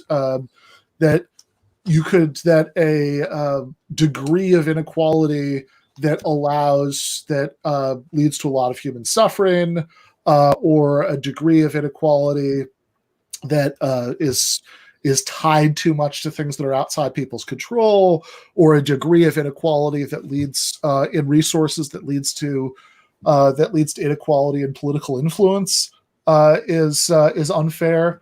And those are all, they might be vague around the edges, but I mean, so is everything. I think, and you don't want to be too quick about moving from their gray area cases to there's no clear distinction. I mean, that's just a generally bad way to reason. So I think there are lots of perfectly reasonable ways of working out the fairness stuff. And I'm inclined to think that if, like, to the extent that you really want to say that everything he's saying right now is like just flows from his consequentialism, from the fact that he isn't willing to have any in principle notion of fairness.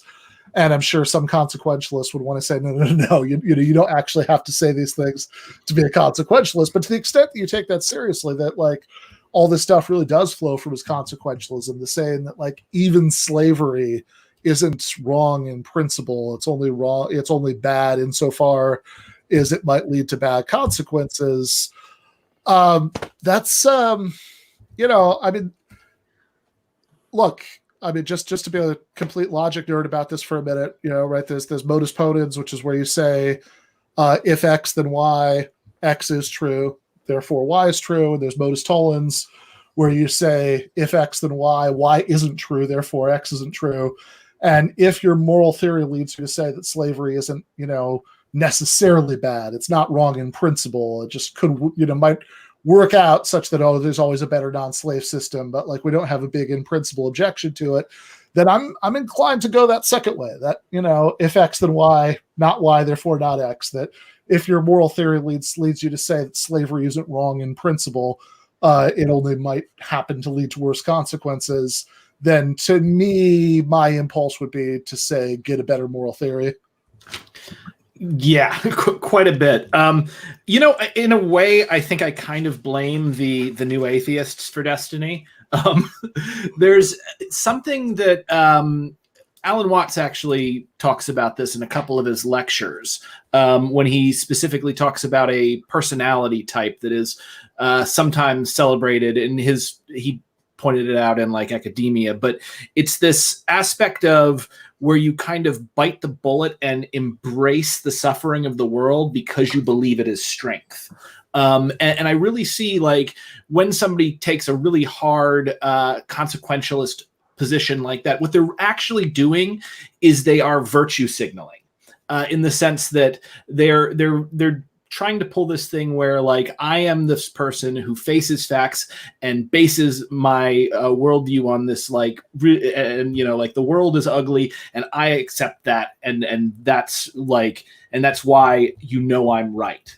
And we would occasionally see this in the way like Christopher Hitchens would sometimes go up against specific like theists, and it looked really powerful because of one, how he posed himself right there, but also two, how devastating it could be when used against someone with a irrational worldview that could be seen as Pollyanna by a couple of people. But you can see how this particular, I guess, performative cruelty is the only thing I can call it, how it breaks down logically, which you pointed out, Ben. Now, I don't want to make this like, throw peanuts at destiny hour, though.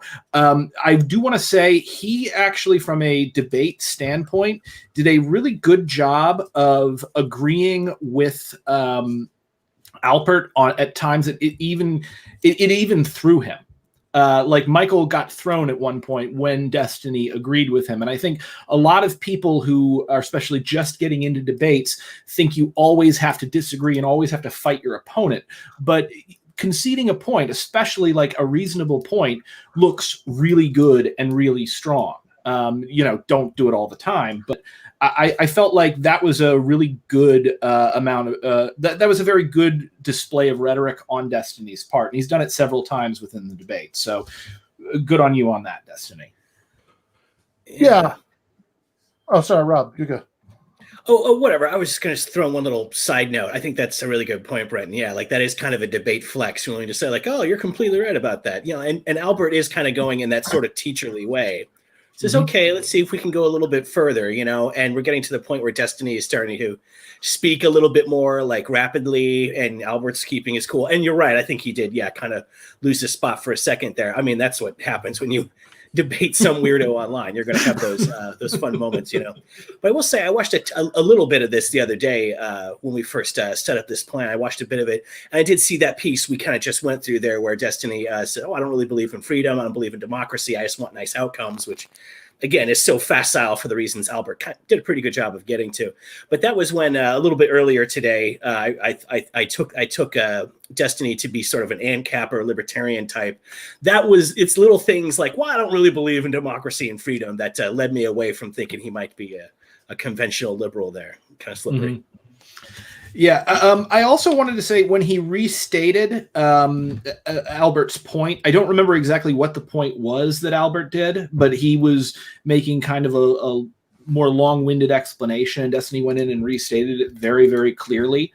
That was an excellent move on his part again, because again, it shows that he's listening. It shows that he's, giving a decent amount of respect to the position, that he can understand it. So I thought those were two really good flourishes. I also thought Albert, and this may be me personally, this may be like, the communist part of me, but when he was really getting into the weeds with the idea, and I know he was just using it for, I guess, like as a hypothetical. But when he was talking about like rewarding people based upon like how hard they work, that whole thing I instinctively imagine how that's actually going to work in practice. And I'm just like, oh my God, just divorce their income from their labor. Like from each according to his ability to each according to his need. And that way you don't have to have this giant bureaucracy to make sure that everybody's putting in the right amount of effort and labor.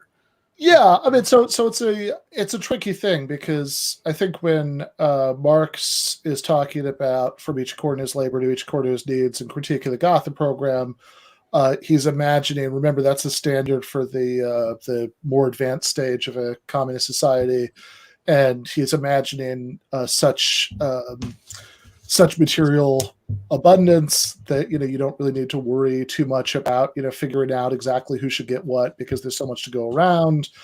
And I think, even though he doesn't make it explicit there, if you read like the Fragment on Machines for the Grundrisse, he's also imagining a society where like just tons of the work that's normally done by human beings has been automated away, so everybody just sort of pursuing their own passions can get done what work still has to be done by humans. And I agree that if those empirical predictions pan out, then yeah, absolutely, right? Like sure, that sounds great.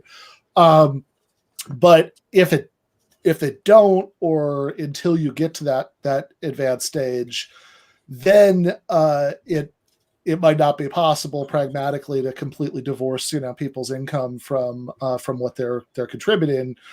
And so this is a reason why some people who like David Schweikart, for example, John Wilmer, who might be Bhaskar Sankara, if you read the first chapter of the Socialist Manifesto, who have like alternative blueprints for sort of short-term feasible socialism, are willing to say, yeah, let's still have some market mechanisms, precisely because they don't want to have some incredibly complicated bureaucracy figuring out, what to pay everybody.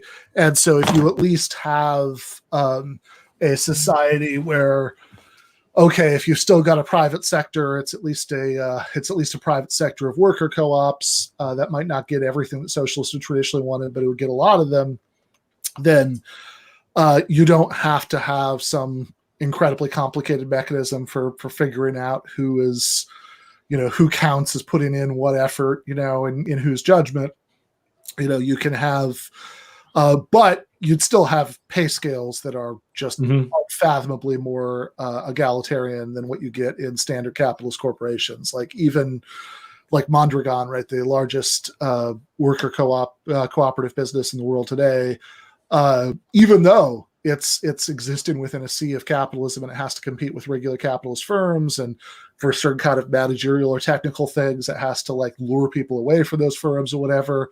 But it's still like, I think the highest, like the biggest wage differential that you get within Mondragon from any two positions is like 9-1 or something, which is like nothing compared to, 450 to 1 or whatever. Yeah. I just wanted to point this out also, like just as a theater nerd, when the person said like people are willing to pay to see LeBron James, like, and also even if it's to see him within the context of the NBA, well, that's still kind of making a point that the labor of everyone is contributing to that. But like, just like Liev Schreiber and Scarlett Johansson, I saw them do Arthur Miller's A View from the Bridge on Broadway. Now, I was there to see A View from the Bridge, but 95% of that audience was there to see Scarlett Johansson. And it could have been absolutely any play whatsoever. So the idea of like divorcing LeBron James from the total amount of the income that was coming in there, the way Destiny wanted to do it, is just ridiculous and not at all how it works with a consumer. Yeah, I wasn't really sure I understood his point there, because I think that Michael Albert's actually getting that example from somebody who's actually even a much bigger defender of capitalism than Destiny is, which would be Robert Nozick in Anarchy State Utopia. This is it's updated, right? But like I'm pretty sure that that's not a coincidence, right? Because it's even a basketball player, right? In the original Nozick, it's the Wilt Chamberlain example, and Nozick is using this to argue that markets should determine the distribution of wealth, because Nozick's argument is that you can't have like an end state idea of what makes a distribution of wealth just that, it's just if it's very equal, or if inequality is correlated with things like how hard you work, or if like, whatever, you can go through any particular, or if it's really meritocratic or whatever. And Nozick says, no, what makes a distribution of wealth just isn't what your end state distribution is at all. It's that it comes about in the right way, that it doesn't, that nobody's rights are violated, when it comes about. And his example is, if you start out with whatever you think a just distribution of income is, right? You start out with strict equality. If you think that's a just outcome, you start out with, whatever it is that you think is just. And then everybody pays like $5 to see Wilt Chamberlain play basketball.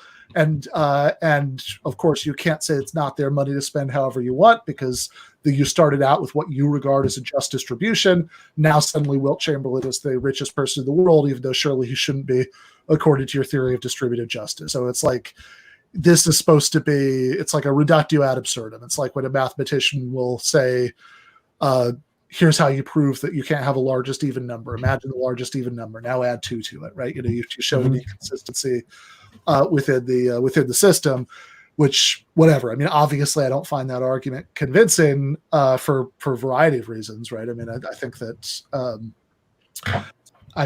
just because all of the individual actions that amounted to something, were just, that doesn't necessarily mean the outcome's just. Any more than the fact that every single molecule in this iPhone is invisible means that the iPhone itself is invisible. But I just found it kind of funny that like Albert seemed to be borrowing that example from the enemy, from Robert Nozick, and that Destiny was quite that resistant to it, and for reasons that I guess I felt I didn't quite get his point in context. Like it's because it seemed like this might be an example of him just not doing what you were saying, that it looks good to do debate, Brent, which is just say like, which is just sort of concede a reasonable point, as opposed to, yes, technically it is more complicated than that. They're not paying, just to see LeBron. If it were just LeBron shooting hoops by himself, they probably wouldn't pay as much to see it. Although I think they would still pay to see it. Yeah, there's a lot of people who would pay to watch LeBron just shoot hoops by himself, or would pay to see LeBron eat his dinner, or weirder stuff involving LeBron. Yeah. I mean, I knew when I lived in Miami, I knew somebody who once paid like $200 or something to go to a New Year's Eve party, primarily because Dwayne Wade was going to be there on South Beach. So, that I guess that does go to your point. But it's like, also, okay, sure. Let's say most of them wouldn't pay as much just to see LeBron practice by himself. I don't really think that that's relevant to presumably what Michael Albert's point was, which was, as I would read it, I would assume this is what he was saying at least. Hey, if you think that people should just get paid whatever they end up with as a result of market forces, then LeBron is going to make, 300 gazillion times more than a paramedic does, but that seems awfully unfair. And it seems like even given all of his conclusions, Destiny should have just said, hey, I'm not interested in fairness or whatever, which would have actually at least intersected with the point, rather than nitpicking whether technically they're paying just to see LeBron or not. It seems like maybe a red herring. Sorry, Rob, you go. Oh, I was just saying, I think that sort of just came off as evasive, where you say like, well, there's other people. I mean, like you're saying, that seems like it's sort of like a technical little, I don't think that's a serious reply, but it also, like to the ear, like it just sounds like evasive. You're like, well, that's not what he really makes each year. Like that's not a counter argument. Like Ben said, it doesn't really intersect with what Albert was saying. Mm-hmm.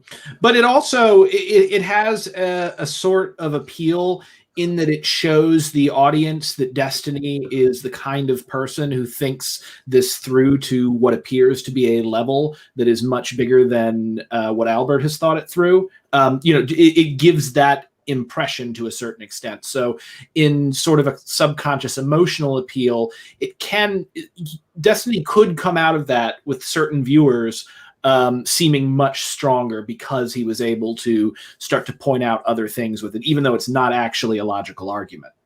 Interesting. Yeah. One last thing before we go back and see if we can, try to get halfway through before we let's do it. But one thing else I will say that maybe was slightly confusing on Michael Albert's end was Destiny said he was anticipating that Albert was leading him towards some idea about exploitation, and Albert said, no, I don't really believe in, or that anyway, or I don't think that way of talking is helpful, or something like that. I don't remember what his exact wording was. And I think I know why not, because there are some ways of understanding what exploitation means. Like Paul Cockshott is a Marxist economist who has this really strict view, which actually I would argue that Marx himself probably didn't have if you read that closely, that anytime anybody is getting less than what they put in, their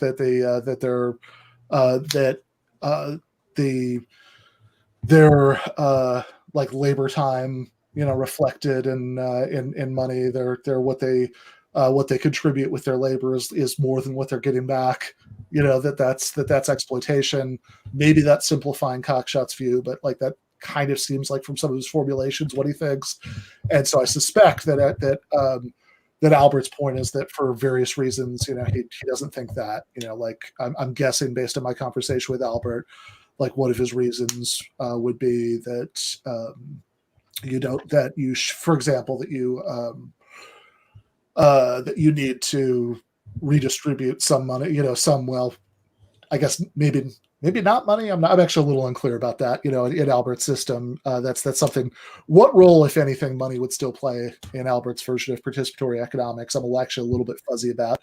But that some resources, at least let's say, you'd still have to redistribute to, for example, care for people who can't work at all, or for schooling for children or whatever. All of which I think actually, if you read Critique of the Gotha Program, Marx agreed with, but. At least one straightforward way of understanding what it means to say that capitalists exploit workers, Albert actually endorsed, which was just that you have wildly unequal bargaining power, so you're able to get this income that is based purely on taking it, through that unequal bargaining power. Which actually ties into something he said in the previous thing, where he talked about how he didn't think remuneration should be dependent on power. And I thought that was a brilliant point to bring up early in the debate. And yeah. I can't remember how Destiny replied to that. I think he sidestepped it, if I'm not mistaken, as opposed to just biting the bullet there. Yeah, I can't remember what his reply was, but yeah, I really agree with that. When I have these kind of debates too, I feel like the power that people have, in the workplace, which we mentioned, or just in the marketplace too. So far, Albert kind of let them get away with claiming that markets you have choices in the marketplace, and that gives you at least influence, if not control, over the economy. Like, that's pretty shabby, of course. I mean, from the tech platforms to the telecom companies, like, we have a huge amount of monopoly, or just 2 or 3 company oligopoly. No one likes their cell phone carrier. Always good to use those in the debate, because Americans, just in our modern oligopolized economy, like, you brush up against powerful cornered marketplace entities all the time. And, there's obviously quite a bit left, so maybe they'll get back to that. But I just really agree with what you said, Brenton, because to me, like, the issue of power, it's all over any kind of economic conversation, and Albert really pulled that in there. And 2, also, don't forget that, the conventional idea is that big concentrated power centers are bad for freedom. And the best way to debate a libertarian, in my experience, is to point out all the ways that capitalism stomps on large areas of human freedom and liberty, because that's always like their cornerstone. So don't let him have it. It wouldn't work with Destiny, because he's not a libertarian. He doesn't care about, like, he's made it very clear he doesn't actually care about liberty and principle, which is the point where Albert, was actually like, wow, okay, I don't know if we're gonna be able to argue about this, because, like, if you don't agree that how free people are is a parameter, at least, by which we could judge systems, then it's going to be very hard to argue about this. Although, give him credit where credit's due, he does gamely stick with it after that. But yeah, let's watch a little bit more. Sure. Right before we do, I just wanted to point out, Ben, this actually came up in the debate that we did with Todd Lewis and Keith Preston on Modern Day Debate, when we were responding to the criticism of LTV. Oh yeah. Which again is, I suspect, is the issue that I think when Albert hears exploitation, he's assuming something that's very closely tied into the labor theory of value, which is a way of understanding what exploitation means, but it's certainly not the only one. Thank you for the super chat. Adored Pariah says this payment doesn't measure up to the value of your labor here, in my opinion, but it's more than I personally pay to see any basketball game, at least. So much appreciated. So yeah, I think, and again, I mean, this is something that we talked about both in that debate and in the stream we did afterwards, that, it's not like, labor theory of value, and really I think we should say the labor theory of values, because there are very different ways of understanding what that means. Labor theories of value, I think I messed that up grammatically. But any of them, right? They're all descriptive claims, and nothing normative follows one way or the other from that, like, by itself. You'd have to have some, like, the labor theory of value doesn't get you a theory of exploitation unless you also have some normative principle in the background, like everybody should get exactly what they put in, or people should get what they put in unless it falls under some class of exceptions or something like that. But with other normative principles, you could certainly get a charge of exploitation, not even just exploitation in the normal loose sense, but I think something that's like much closer to what, how the traditional Marxist understanding of exploitation is, without making any assumptions one way or the other about, like, LTV versus marginalism versus whatever about value. And again, I think the way that Albert is doing it here is one of those things. Also, because we're talking about normativity, and I totally forgot to bring this up earlier, should mention that earlier in the debate, Destiny, it was at that point where Albert was like, well, hold on, if you don't have any normative principles, I don't know what to do here, right? If you're not willing to talk that way, what you ought to do, what you should do. Destiny responded in a slightly odd way, which was basically to make, like, Kant's distinction between categorical and hypothetical imperatives. A hypothetical imperative is an if-then imperative. If you want to get a good grade, you ought to study. And a categorical imperative is an imperative that's not tied to an if, right? So it's like, you should. He said you should run 100 yards if you want to run 100 yards dash was the explanation he used. Yeah, but, like, Kant's point would be like, okay, you shouldn't kill people isn't relative to some goal. It's not, if you want to be a good guy, you shouldn't kill people. You just shouldn't kill people. And it was kind of a weird way. I think I know what he means, but it was kind of a weird way to frame it. So I think what he was getting at was just, and this is, because this would tie in very closely with what he said earlier in the debate, that you can have that, like, his only normative principle is like a consequentialist one, that his only normative principle is like do the things that lead to good consequences. So I think that's what he was getting at with that stuff about the if-then normativity, but it was also like just kind of a weird way of putting it, right? Like it seemed like he was making a distinction that wasn't immediately relevant, and it seemed like he isn't really against non-hypothetical normativity. He isn't really against normativity without ifs. He just thinks that the only normative principle is a consequentialist one, or maybe given what Brent told us about his more recent evolution, maybe he has some others now, but that's at least his position in this debate.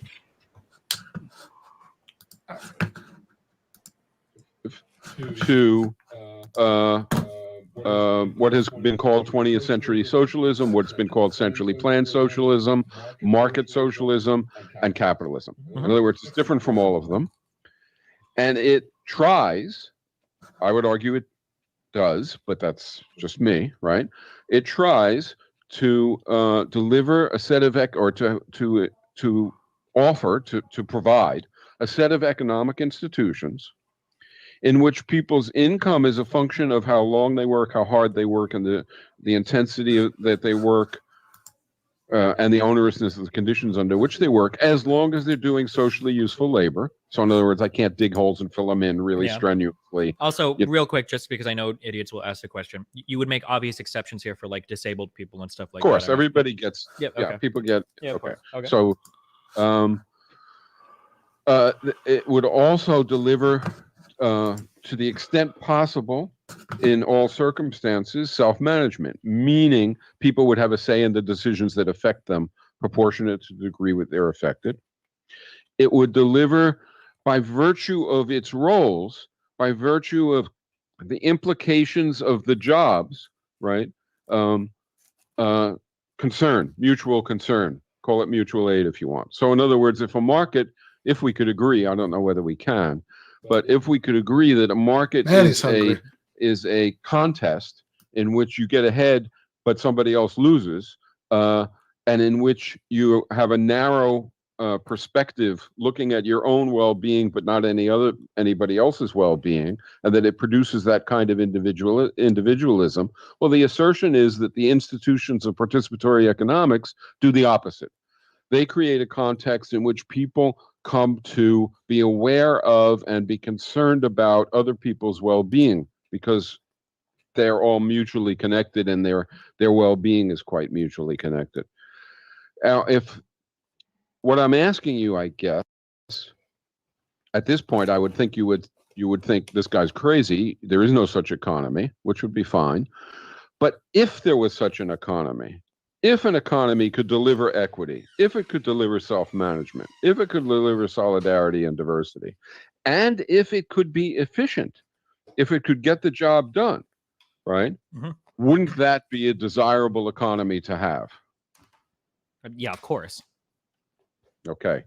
So now my task would be to convince you that the institutions that I favor are actually institutions that can accomplish that. Okay. That's the hard task that I have, right? And let's call it participatory socialism, since that's a word that since Bernie Sanders has come into vogue. Okay, so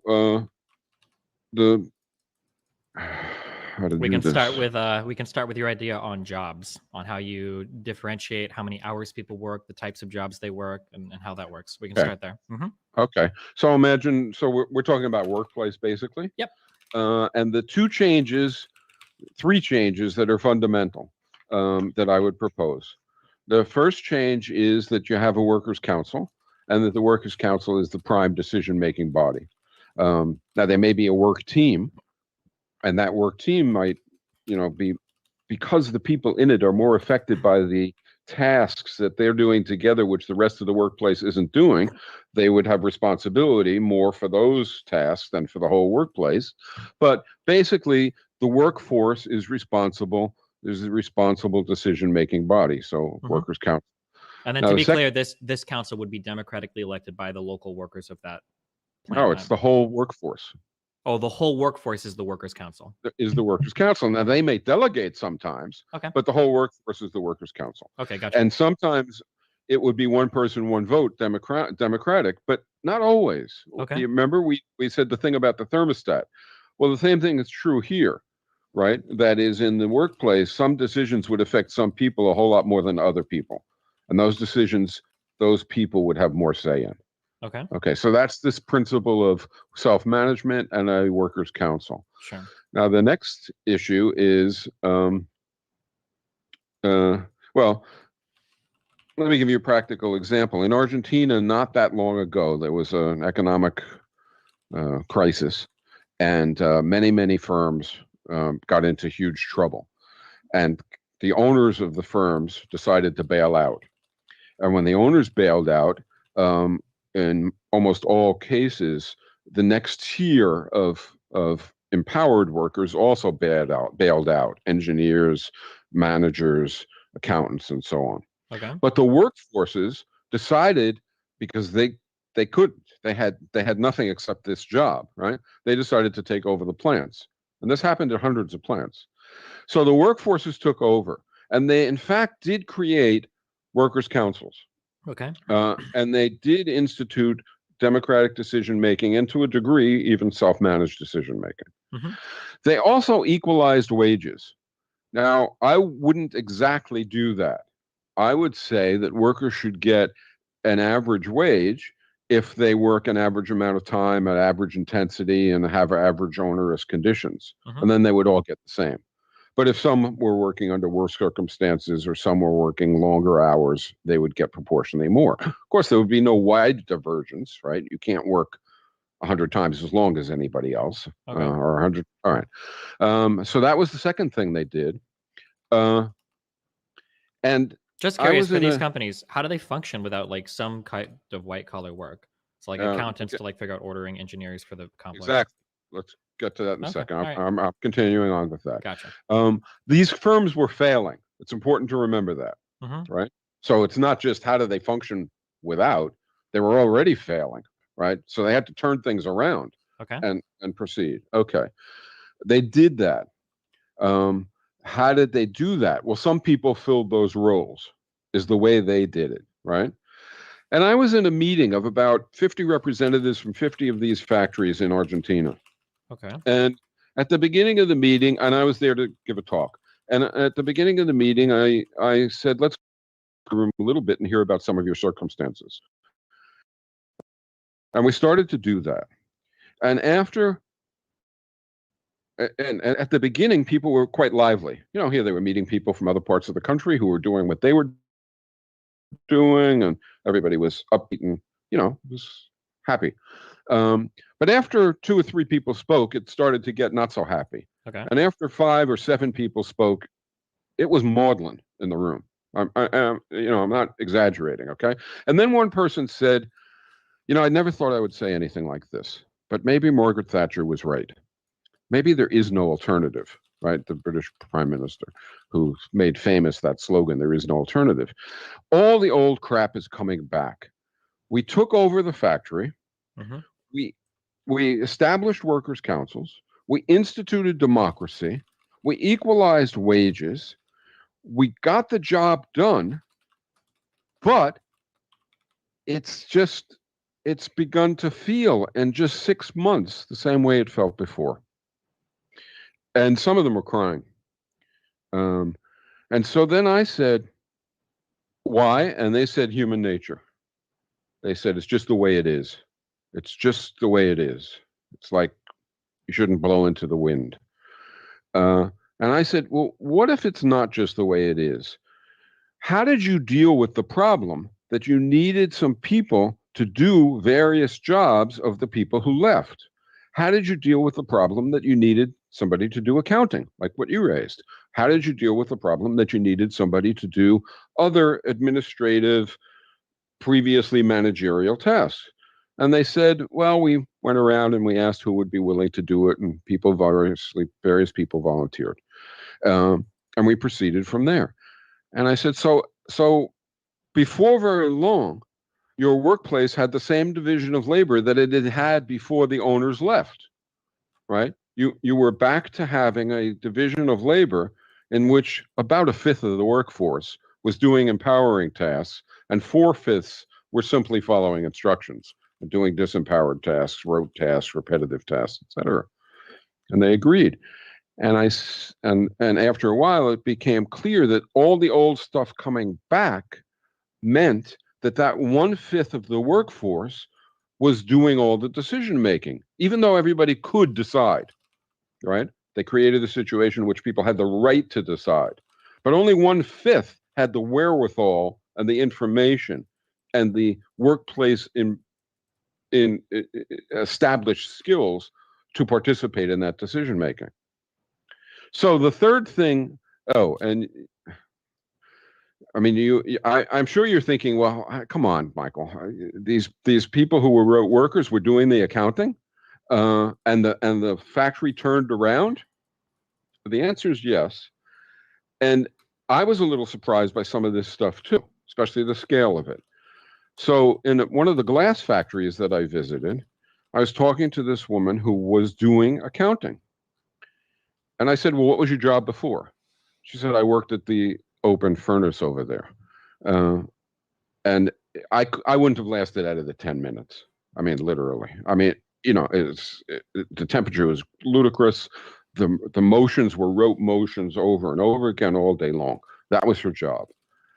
And I said, and you took over the job of handling the books? She said, yes.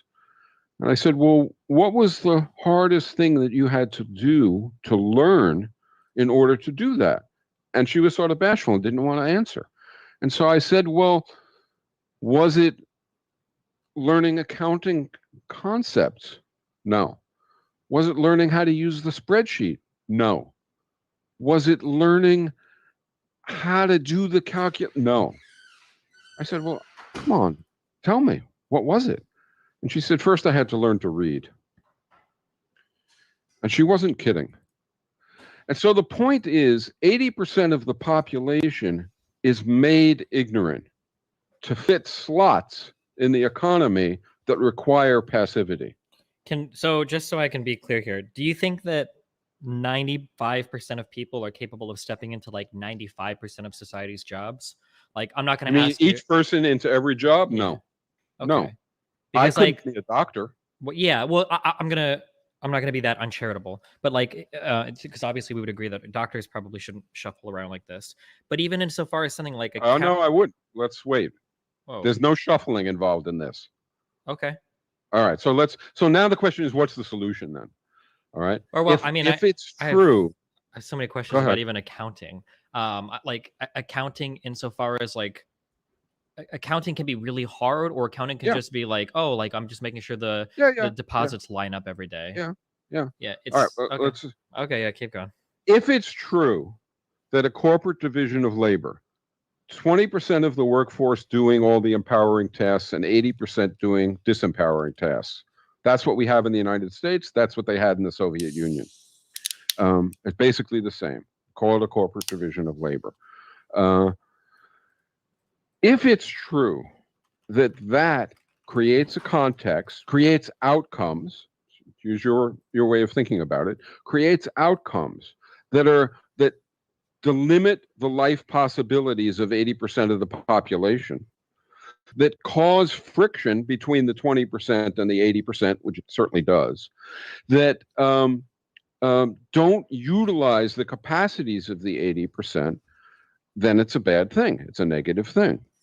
So what's the solution?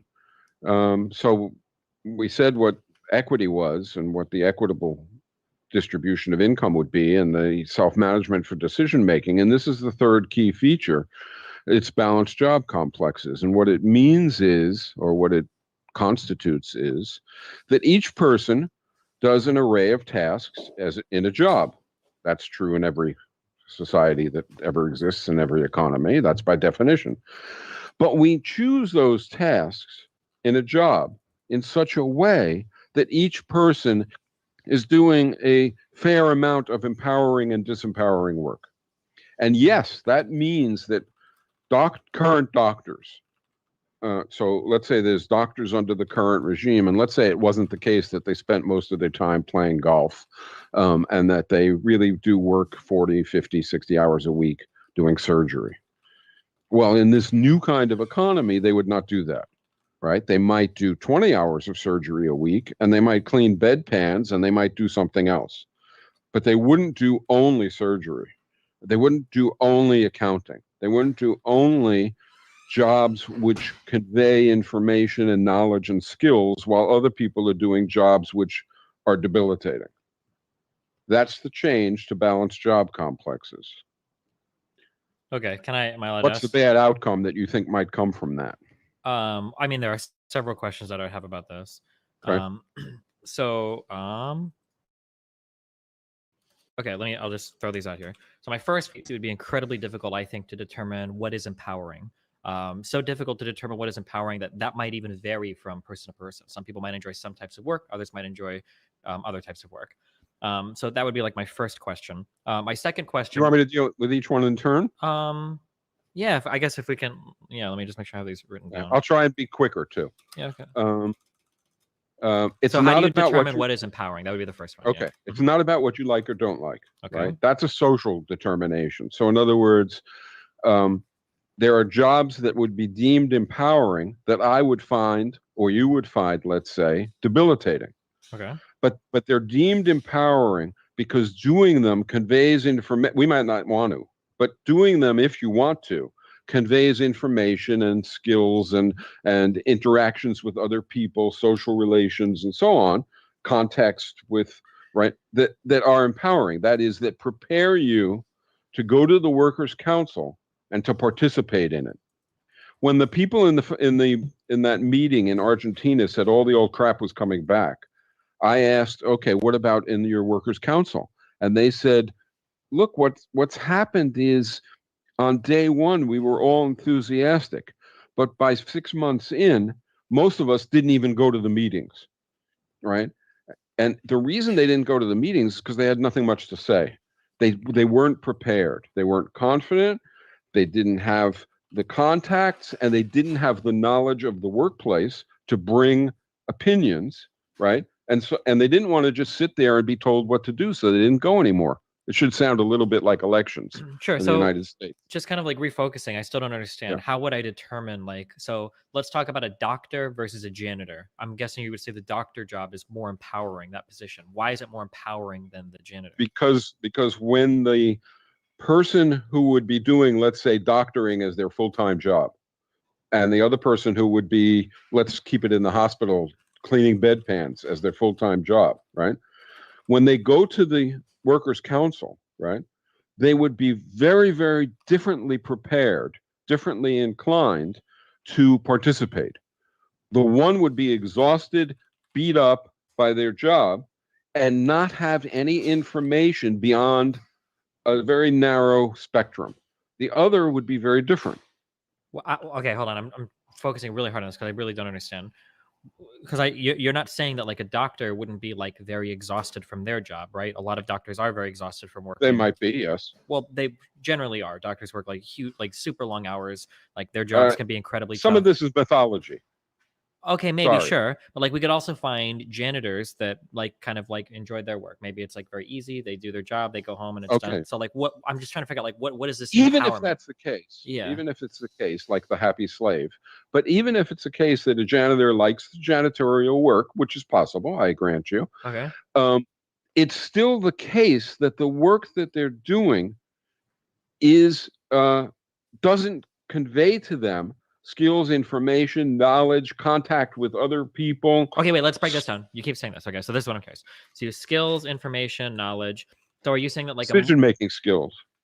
Okay, so a more empowering job is a job, when you say decision-making, like gives you more control over your own schedule or just gives you more general knowledge? Just certainly knowledge of your workplace and of circumstances, because you can't participate in discussions and in decision making in an informed way if you don't have information and knowledge.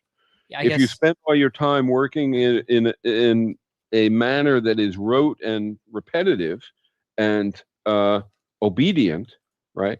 That is far, far less empowering than if you spend your time in part considering options, uh, evaluating circumstances, accumulating information, interacting with other people in an equal fashion, which leaves you well able to, talk and discuss and so on. I mean, I don't know how much experience you have in workplaces, An okay but amount, but So, so Albert, like an example would be like when I worked in a warehouse, I worked in a factory of boxed furniture. we Like got a voice basically, coming from nowhere. this is Caleb talking, the Oh, moderator hi. here. Sorry, I try to remain quiet during these things. Oh, But okay. when I worked in a warehouse, I basically just put things in boxes all day. And if we tried to get any more involved in that, we were basically like shut down from that, told not to do that. So we made no decisions. We were not empowered over the process. That's what you would describe as someone who's not empowered. So to empower us in that situation, we would maybe they'd bring us in like once a week and ask us what we thought about the process, or no. The first reaction to this is maybe we should shift jobs, right? In other words, rotate jobs. But that's incredibly inefficient. So that's not a good solution, right? You can't rotate. You have to, right? I hope that's evident. The next solution is you sort of reduce the alienation and have some interaction. That's what you just proposed, right? It's a little like you live in a ghetto and it's horrible conditions, and every other week on Saturday you get to go into suburbia and be in a house for a day. That doesn't solve the problem. You still live in the ghetto. If the totality of what you're doing is debilitating and is deadening and is not conveying to you these capacities to participate, is in fact sort of reducing them, as school does by and large for most people, then that kind of addendum, right, while better than nothing, is not what I'm talking about. What I'm talking about is we create balanced jobs. If Joe was a surgeon or if Joe in a participatory socialist society would like to do surgery, right? Joe pursues surgery and hopefully becomes good enough at it to be socially valuable doing it, and therefore to be able to earn an income in part doing surgery. But in the hospital where Joe does surgery, he doesn't only do surgery. He also does rote tasks or repetitive tasks or other tasks so that his overall job complex is comparably empowering to other workers. And Joe can go to the workers' assembly, to the workers' council, and participate, but so can everybody else. So I'm just trying, because like you're a lot of this is like one of the most important things of what you're establishing, because it's very foundational, and I have ways to address this in capitalism. So I'm not trying to like drill this really hard, but I have to lean into this really hard, because it feels like when I ask you like what is empowering, like the skills and information and knowledge and the way you work with people, like I don't know how I could possibly measure any of this. Or I still don't even know what it means to be empowered. It almost sounds like you're saying like white collar work versus blue collar work. White collar is empowering, blue collar is disempowering. Almost. I mean, but when you talk about like rote like performance of tasks, for instance, like I'm fairly certain that you could find lawyers. Like I've got a friend that works in corporate law whose job is probably more rote and miserable than like an electrician or plumber that works in the building. That those people probably get to exercise more creativity in terms of problem solving. Yeah.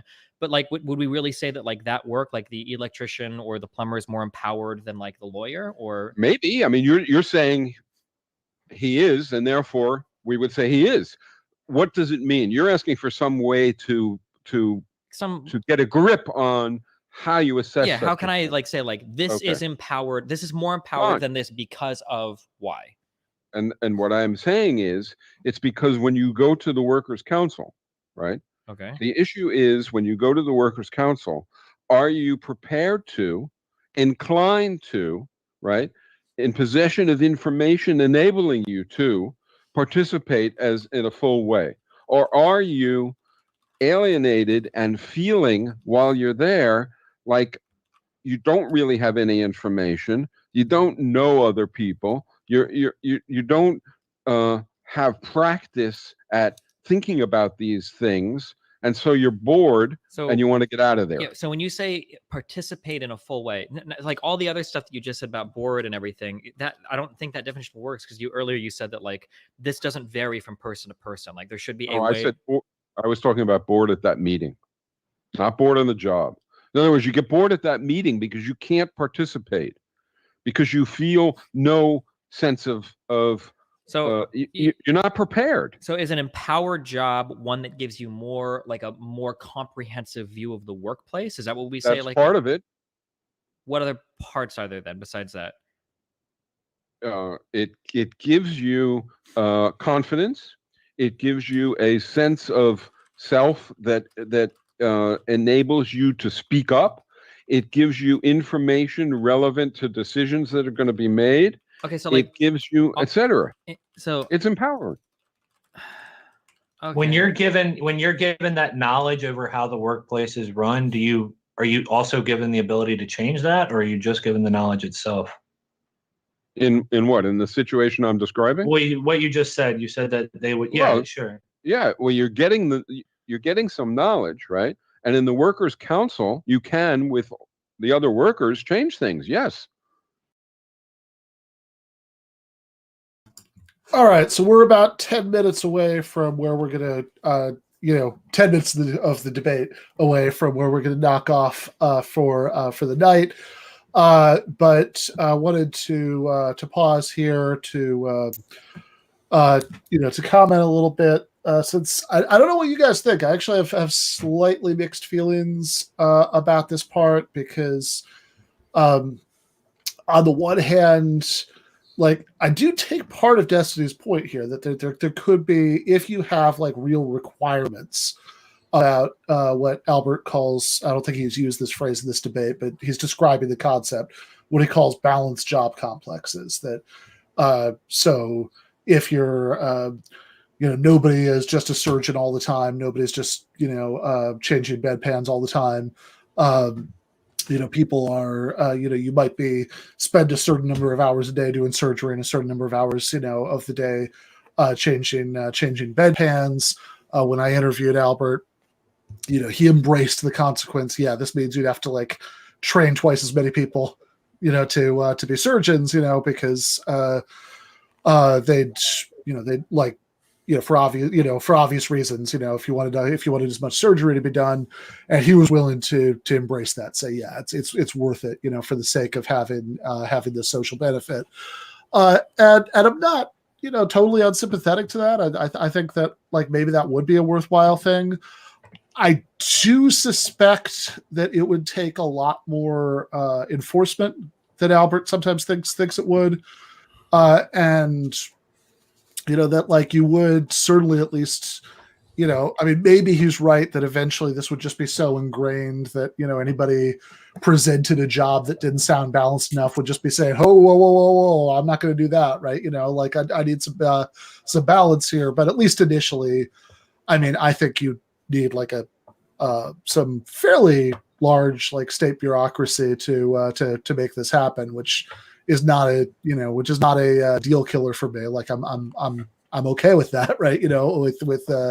With having some large state bureaucracy, but I do take part of Destiny's point that that could, like, you'd have some tricky things to figure out sometimes in deciding whether if you're in the if I'm right in thinking that you need an enforcement bureaucracy, the enforcement bureaucracy sort of procedures for what counted, might be complicated, and it might not always be obvious what the right call is.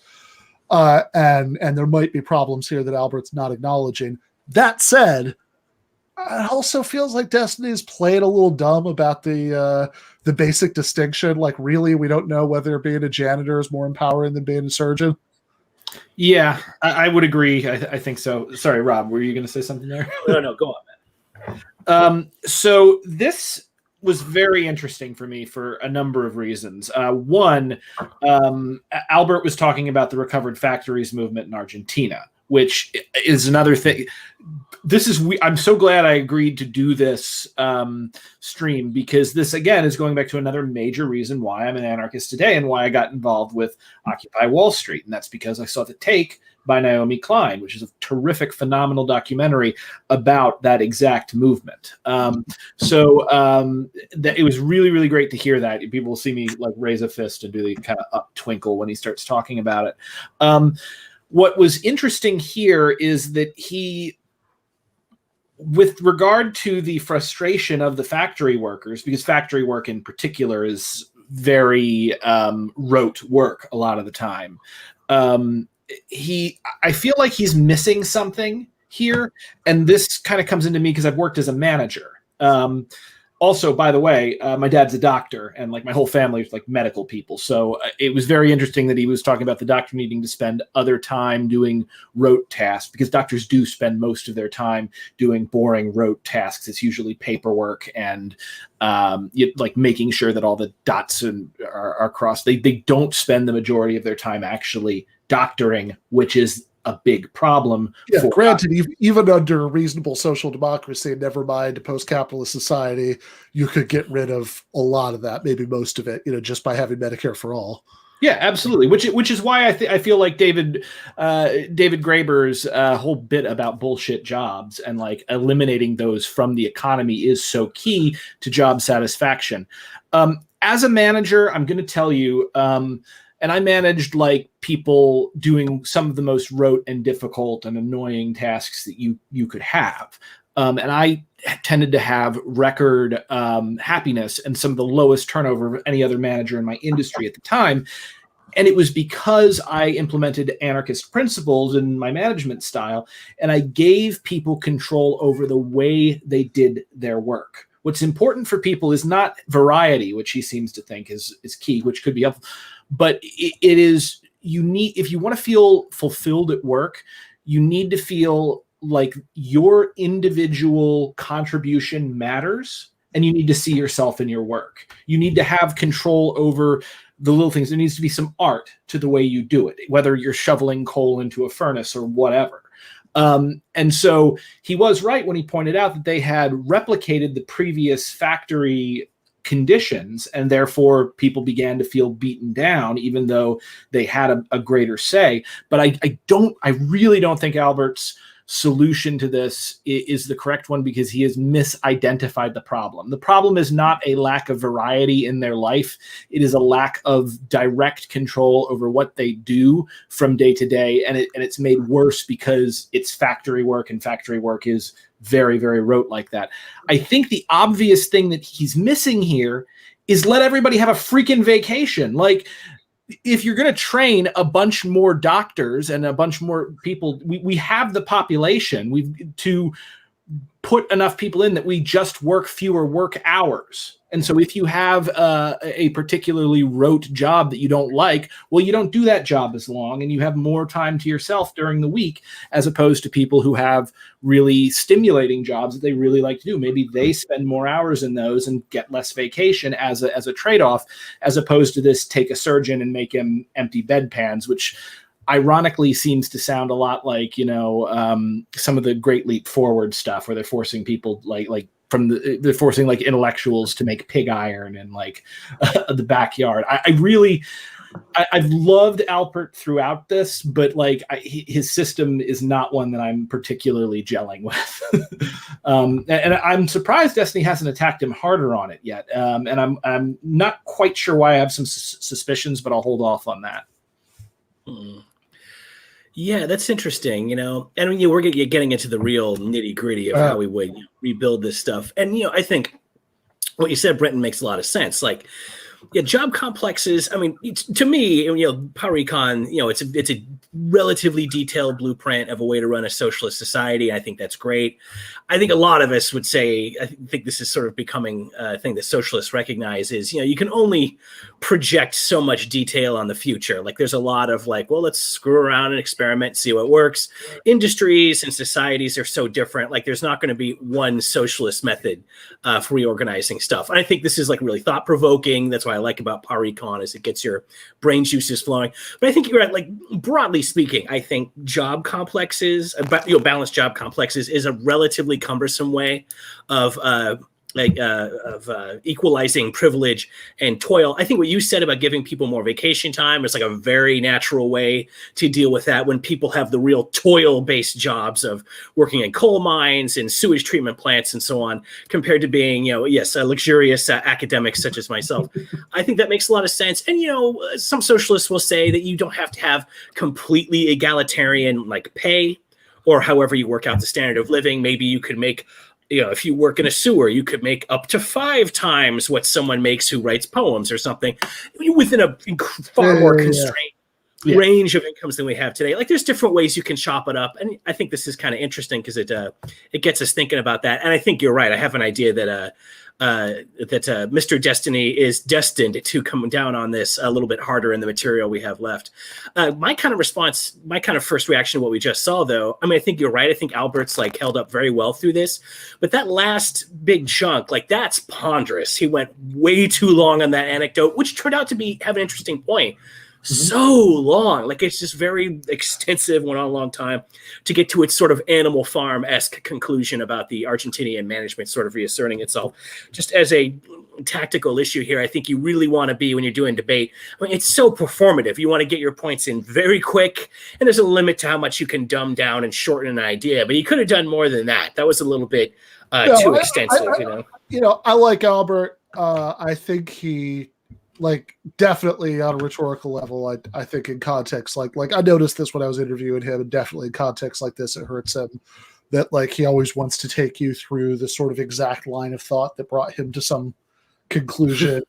and it's just often not the right rhetorical strategy in a context like this. I totally agree with that. I mean, I think that I like, at least as he's justified it here, this is interesting because out of whatever, I mean, I'm sure I'm not like a Michael Albert scholar, right? I haven't read everything that he's written or whatever, and so maybe this is the sort of explanation he gives lots of places. It probably is, but this is interesting because I think this is the most I've heard him sort of give the rationale for the balanced job complexes, and beyond a sort of intuitive, like it's unfair. If some people are doing the better jobs all the time and some people are doing the worst jobs all the time, rationale, in which case I agree, like Brent's response about how you can just have trade-offs with how many hours you have to work seems like a reasonable response. But in this case, it seems to be more about like that scenario that he's describing in Argentina, that, he wants everybody to have things in their jobs that are empowering, in the sense, like, not just that, like, okay, there's clearly, like, being a lawyer, no matter how boring your lawyer job is, and, obviously most of them are very boring, but, like, being a lawyer clearly engages parts of you that being a janitor, doesn't, right? Like, there are, even in a society with a 100% even income distribution, I think people, I think that there would be more parents who would really hope that their kids became lawyers, than who really hope that their kids became janitors. Like that would be, probably still be a higher status, thing, and would still, and there, it's a very, you're going to get types of job satisfaction. Not that lawyers can't be extremely unsatisfied for all sorts of reasons, but you're going to get types of job satisfaction for that job that, that you're not going to get from most jobs. So that's fair, but I think that in his case, that doesn't even seem to be his primary motivation, at least as stated here. His primary motivation seems to be the Argentina problem, that if that he wants people to make sure everybody has things that they're doing as part of their job complex that involve, like, sort of making decisions just as an organic part of the job that involve bringing them into contact with more parts of the operation, so that people will be engaged and will have stuff to say, at these like mass meeting kinds of things that he seems to be imagining, to run the workplace. And I can understand that. I can sympathize to an extent, but I think I'm not necessarily like, even aside from Rob's extremely good point that if we're lucky enough to get past capitalism at all, whatever sort of socialism we end up with is not going to exactly resemble any blueprint that, anybody can come up with. And, like Brooklyn in 2021, that like it's going to be some messy hodgepodge of different forms of social organization, because that's how real history works. But even aside from that, like, I don't know if even in my blueprint, right, I necessarily care as much about this as Albert does, because I'm a little bit more sympathetic to like just having representative democracy as opposed to direct democracy. Like Slavoj Žižek has a video somewhere I've seen that's called A Plea for Bureaucratic Socialism, where he makes the point that he wants his he doesn't want to spend all of his time in meetings. He wants his relationship to the water, the sewer, the electricity to be never having to think about it. And I've got to say, at least as a matter of temperament, I'm probably a little closer to Slavoj than Michael there. Mm-hmm. Well, it strikes me that Michael is somebody who is probably multi-talented, probably a bit of a Renaissance man, and finds a lot of satisfaction in variety. Like even when he brought up his point about diversity, which Destiny had a weird response to, in that because he was like, well, a neo-Nazi might say that he doesn't value diversity, but yeah, but he wasn't asking a neo-Nazi. He was asking you, Destiny. Right. Why are you being obtuse? I want to.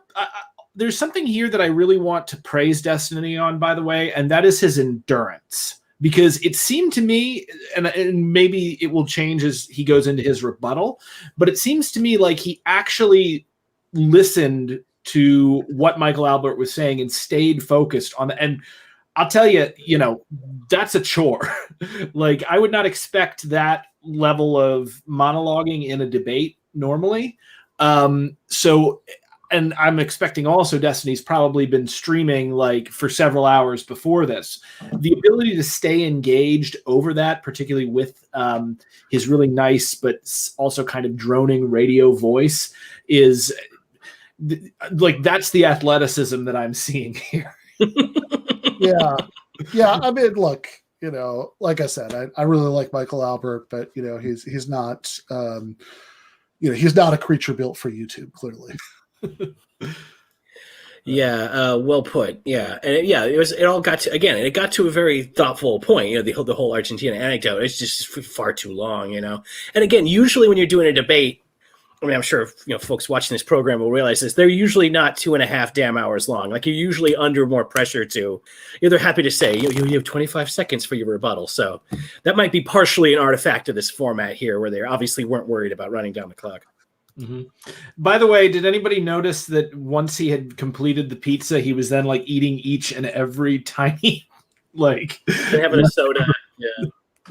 Any stage business to make you seem cool and detached. Yeah.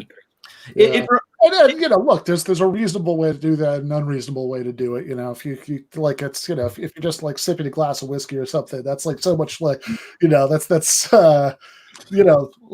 that's so much more ostentatious, than going through 2 boxes of pizza. I will say, Ram's Horn of Bourbon Barrel Porter. And I'm going to point out that during this time, my wife actually brought me a refill, and I made sure to keep it off camera because I'm a professional. Wow. See, it's okay, Mr. Hollywood. We get it. Yeah, fair enough. But under Paracon, you can't just be a professional online debate bro. You have to spend some of your time debating and some of your time, doing the dishes or something. I don't know exactly. But, all right. Beautiful. That's who has the power. I guess we can move on from this if you want, but this sounds like incredibly ethereal. I have no idea how would we even. All right, let me make it really concrete. Okay, yes. I worked at a publishing house called South End Press. Okay. All right.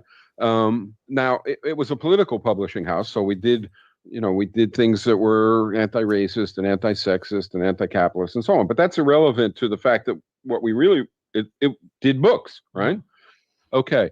This was actually before participatory economics was fully fleshed out, or at least fleshed out as much as it is now. But we all had inclinations like this. And so we sat together at the beginning, and we realized that if some people were editors and other people cleaned the bathrooms, the editors would dominate every meeting, right? And accountants. In other words, if some people did the bookkeeping and went to the meeting with the knowledge of what was going on in the financial dynamics of the publishing house, and other people did the editing and also had sort of relationships with the authors, right? They would come to the meeting and dominate.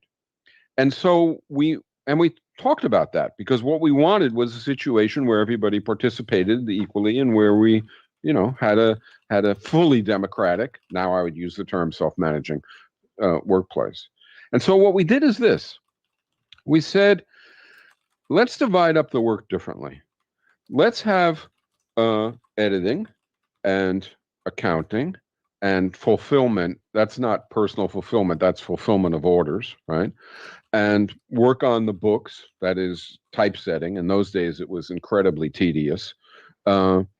And cleaning up the place, and so on. So we have all those kinds of tasks. And then we said, let's apportion them out so that everybody has a mix, not the same mix, but a mix, such that everybody will come to the meetings feeling that they can participate and not feeling inferior to somebody else at the meeting who is coming with all the information and all the knowledge and all the contacts and so on.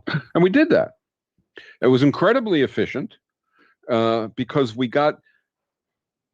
instead of 80% of the population being dumbed down in order to fill slots that are rote and repetitive and disempowered, everybody was, to use the Army phrase, the idea was to be the best you could be. It was in everybody's interest that everybody would be the best they could be. In current society, that's not true. In current society, the reason why the voice from beyond said that when he was working in the workplace, packing the boxes, if they ever wanted to do anything more, it was stifled. It was stifled to protect the class relations in the workplace. It wasn't stifled because it would be inefficient or unproductive. It defended a hierarchy that existed. Okay, so real quick. Wait, Faraday, are you here? I'm here. Okay, I'm just making sure that because I'm making my best faith effort to understand, obviously, so I can engage with this. Do you feel like you have a good grasp of what he means when he says that was like a concrete answer for? I'm still okay, that's fine. Okay, I'm just making sure that I'm not missing things. Okay, so a couple problems that I have is that one, we keep using some words that I don't think you mean. So for instance, if a job is rote or repetitive, that doesn't have anything to do, I think, even in your definition, with the level of empowerment, right? So maybe the manager of a company might have a lot of rote or repetitive tasks, but you would say that his job is more empowered than, say, groundskeeper that might change the arrangement of some flowers or something, right? If by rote and repetitive you mean that every week I evaluate the inputs and outputs of the plant and make a proposal about it or something like that, and I do it over and over, then yes, you're right. By repetitive, what I mean is on an assembly line, you repeat the same manual motion over and over, right? And it's repetitive, and it's rote, and it's mindless. If the thing that you're doing over and over involves conceptualizing the workplace, involves confidently making choices, involves evaluation, etc., then it's empowering. Okay, so I just want to give a quick example. I want to hear you talk through this because I'm super confused. Okay, so I'm trying to evaluate who's more empowered meaning who has more freedom over the job, feels comfortable proposing things in meetings, feels like they're making a meaningful difference, or they can exercise some degree of freedom over choice what they do. And I've got 3 different groups of people. Okay, I have doctors, I have maintenance men, and I have accountants. So the doctors are proficient in the surgeries that are performed. They understand how to operate the high-tech machinery. The janitors understand like where waste is supposed to be disposed of, how to maintain, equipment in a basic sense, where stuff is stored at on the premises. And the accountants maybe are familiar with the income and outcome of like how much money do they make, what products do we need to order, how much do things cost, how much money should be allocated to people, or how much do we pay people for payroll, right? How could I possibly begin to sort? And this triangle of people, every triangle knows nothing about the other 2. Like a doctor probably doesn't know anything about how to maintain like or clean like a bathroom in terms of like maintaining like a broken toilet or something. A janitor knows nothing about like how to order products or what goes on there. An accountant knows nothing about surgery. How do you possibly measure like who is empowered, who is disempowered in all 3 of these jobs relative to one another? In that South End Press case, and I would imagine in every workplace, what would happen is workers, and in those Argentine factories, if they had done it this way instead of the way they did it, the way they did it is they kept the job, accountant, manager, et cetera, and somebody just volunteered and took the job, right? Or 2 or 3 people worked together, whatever it was, right? Okay. But they kept the old job definitions. If we were going to do it the way that I'm describing, that's not what would happen. What would happen is the Workers' Council would meet, and they would talk about all the various tasks and the jobs. And the people who were talking about it would, of course, have experienced them, right? And they would talk about what combinations were made for a sensible package, a sensible job that would be empowering for the person doing it, comparably to other people, and would not be all disempowering. Now, again, I don't know how we're going to get any place if you don't see that in a factory where you have, let's say, 800 people working on an assembly line, trying to keep up with the assembly line, and you have 200 people, that's 20%, doing the accounting and the product planning and the engineering and so on. If you don't see that when those 1,000 people went into the room of the Workers' Council, over time, the 200 would dominate the discussion, would set the agendas, would be the moving force, and the 800 would basically be watching and choosing who to align with at the very most, and then eventually not coming. That's what happens in practice. Yeah, but I'm not sure if that is happening because like the 200 people are like, it almost sounds like our goal is like we could simplify this into just like we should eliminate hierarchies rather than like looking at like this kind of empowerment. Like in this sense where you've got the 200 and the 800, my guess that the 200 are probably like competing more for those jobs, so they're probably more valued by the company, so they're going to have a greater say. They probably have a higher level of education, so they probably are going to make like a better say in terms of how the company's ran. But like none of these things are intrinsic to the job itself. It's usually the type of people that fill those jobs. Suppose you have one fact. I mean, look, if you have a society and it has 80% of the jobs are disempowering, right? They don't require much education, right? They don't require much confidence in conceptualizing, et cetera, right? And then 20% do. Now ask yourself what the educational system is going to look like in that economy to meet that economy. It has to generate people who are set to fill those slots. And that means it has to graduate, so to speak, which includes people dropping out. But anyway, it has to sort of spew out into the economy a workforce, 80% of which is ready to endure boredom and take orders, and 20% of which is ready to do more than that. I guess I I don't.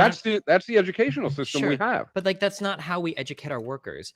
So like for instance, like let's It say is. okay, well so like here's an example. Let's say you have a job with 20 engineers and 100 factory workers, right? Would you agree that the 20 engineers are probably more empowered than like okay, well let's say we take those exact same engineers, and instead of making them work at a plant, we take those 20 engineers and we throw them into like some kind of like game development studio, or not even that, but just like some type of like insurance software programming thing or whatever, and now you have like a legion of engineers that work there. Like it's not like their job is still just as empowering. It feels like if anything, like it was more empowering before because of the hierarchy that was present. So there was 20 of one job and then 100 of the other. But now if we take that exact same job and we make everybody work that job, well now everybody kind of feels there's plenty of white collar labor where they go into work, they sit in their cubicle, they hate their lives.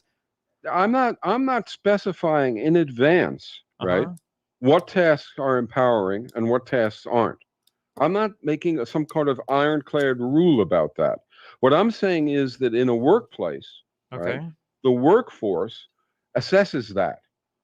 And the workforce determines what kinds of jobs, what kinds of combinations of tasks into jobs will yield a workforce which will participate and will feel prepared to, and will in fact be prepared to participate in decisions.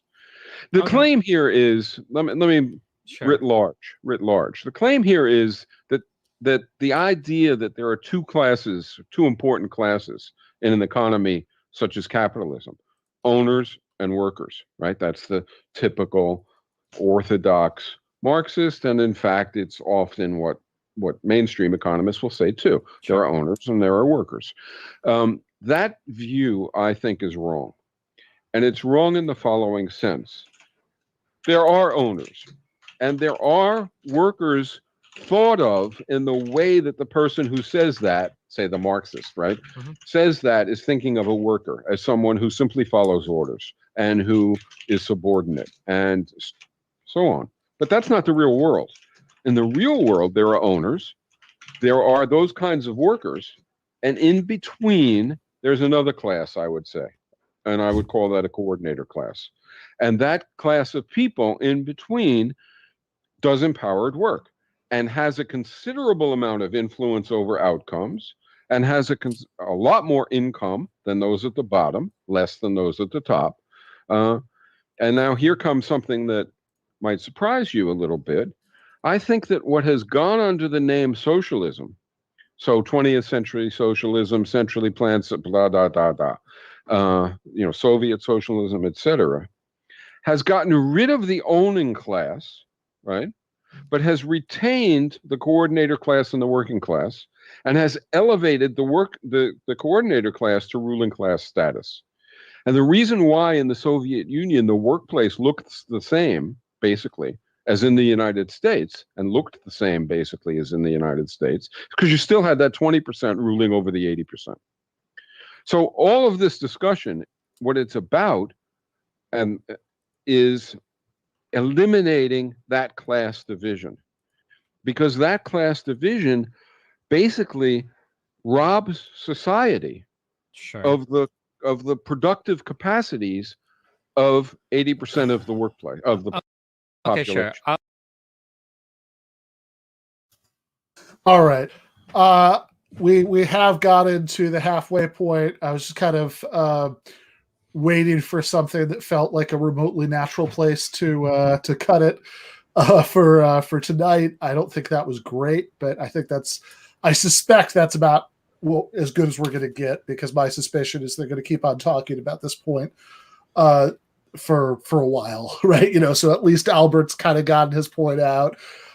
We can come in at the beginning of part 2 on Destiny's on Destiny's response to it. And, and it is like, this is really interesting, because I think that what Albert is talking about ties into, like, he's expressing it in different language, possibly because he's been talking about this so much longer than most people have.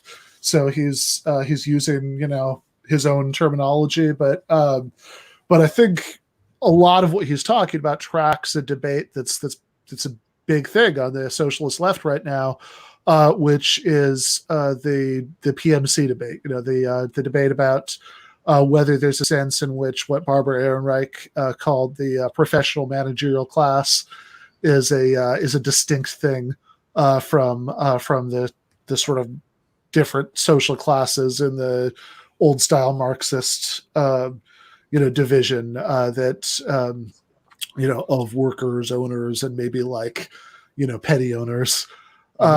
And that's that's a really interesting and that's a really interesting and complicated debate. I mean, I think it's not a decision that I would have made when debating somebody like yeah. Just saw what Robert did. Go on, man. No, I'm listening. Rob wins. Yeah. Yeah, by the way, every time I've checked in on Twitter, that's what Destiny's fans are focusing in on. It's like, oh my God, they're just talking about the pizza as if the pizza talk had been more than like 3 minutes out of a 3-hour stream.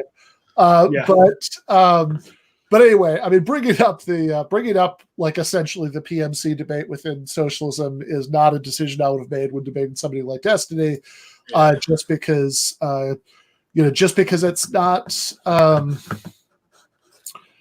That's like really in the weeds. Yeah, exactly. It's really in the weeds. Like if somebody isn't already on board with the idea that we should eliminate the class distinction between workers and owners, then I don't know.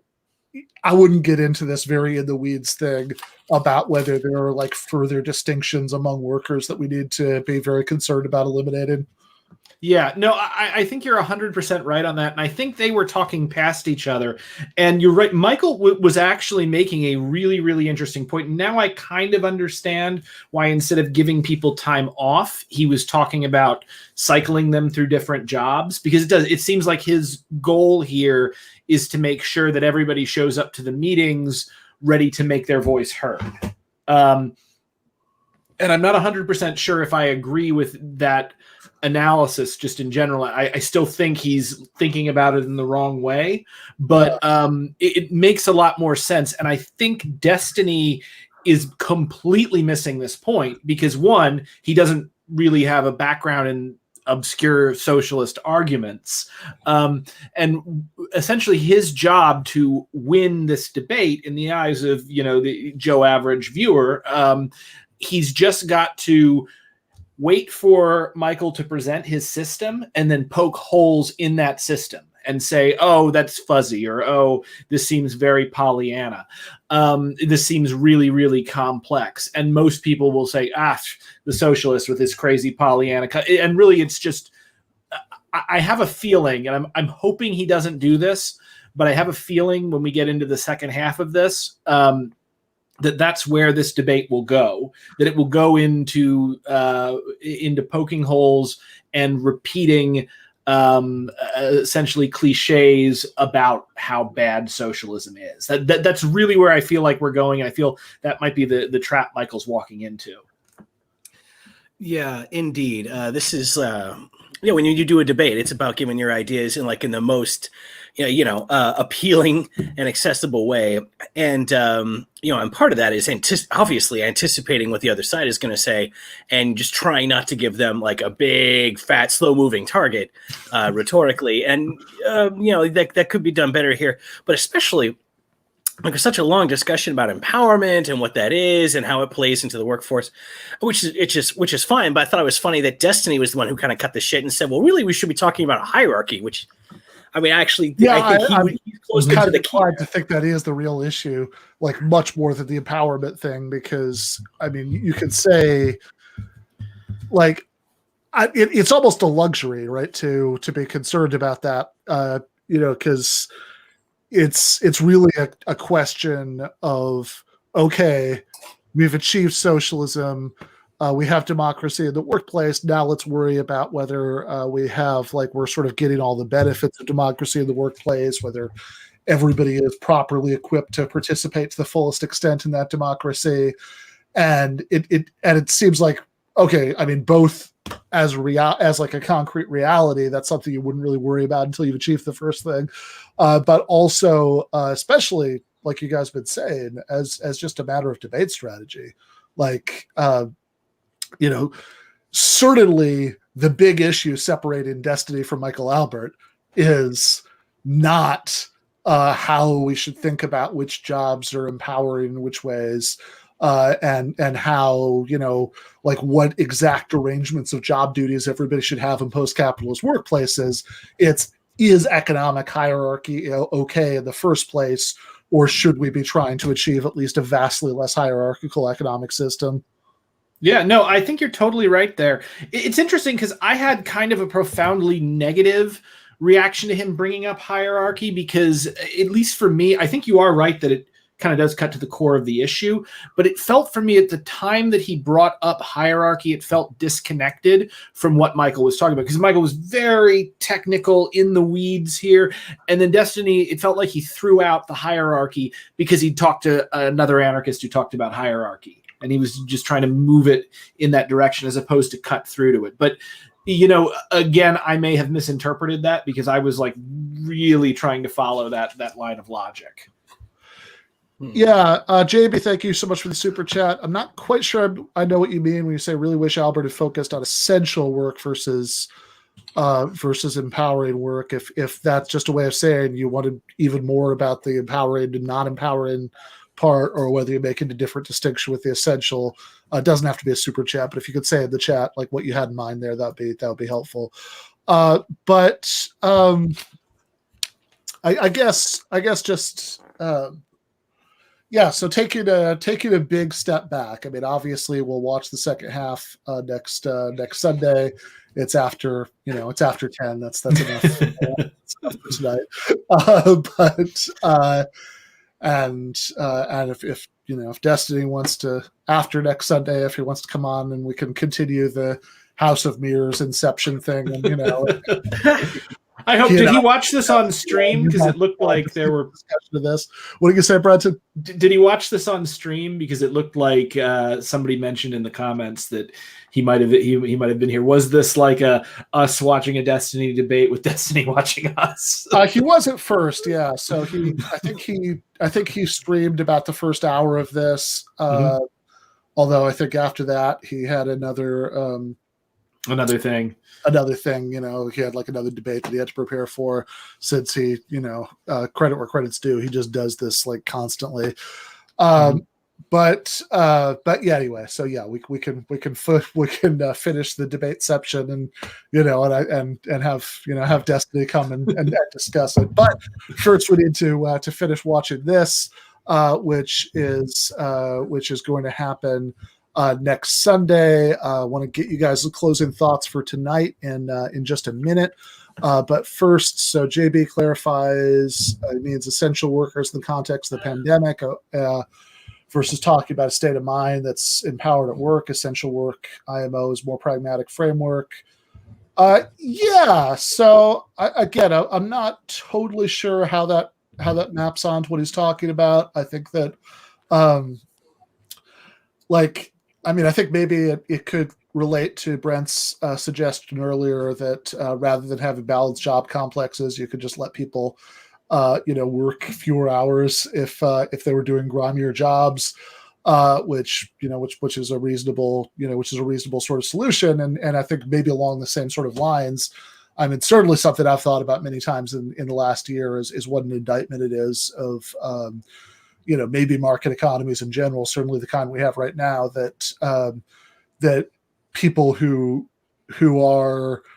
have jobs that are so essential to the functioning of the machine that we make them continue to do them in person, during a plague, end up actually getting paid less than PMC types like us who get to be handed an employer laptop and set to do their jobs at home from and stay safe with their family.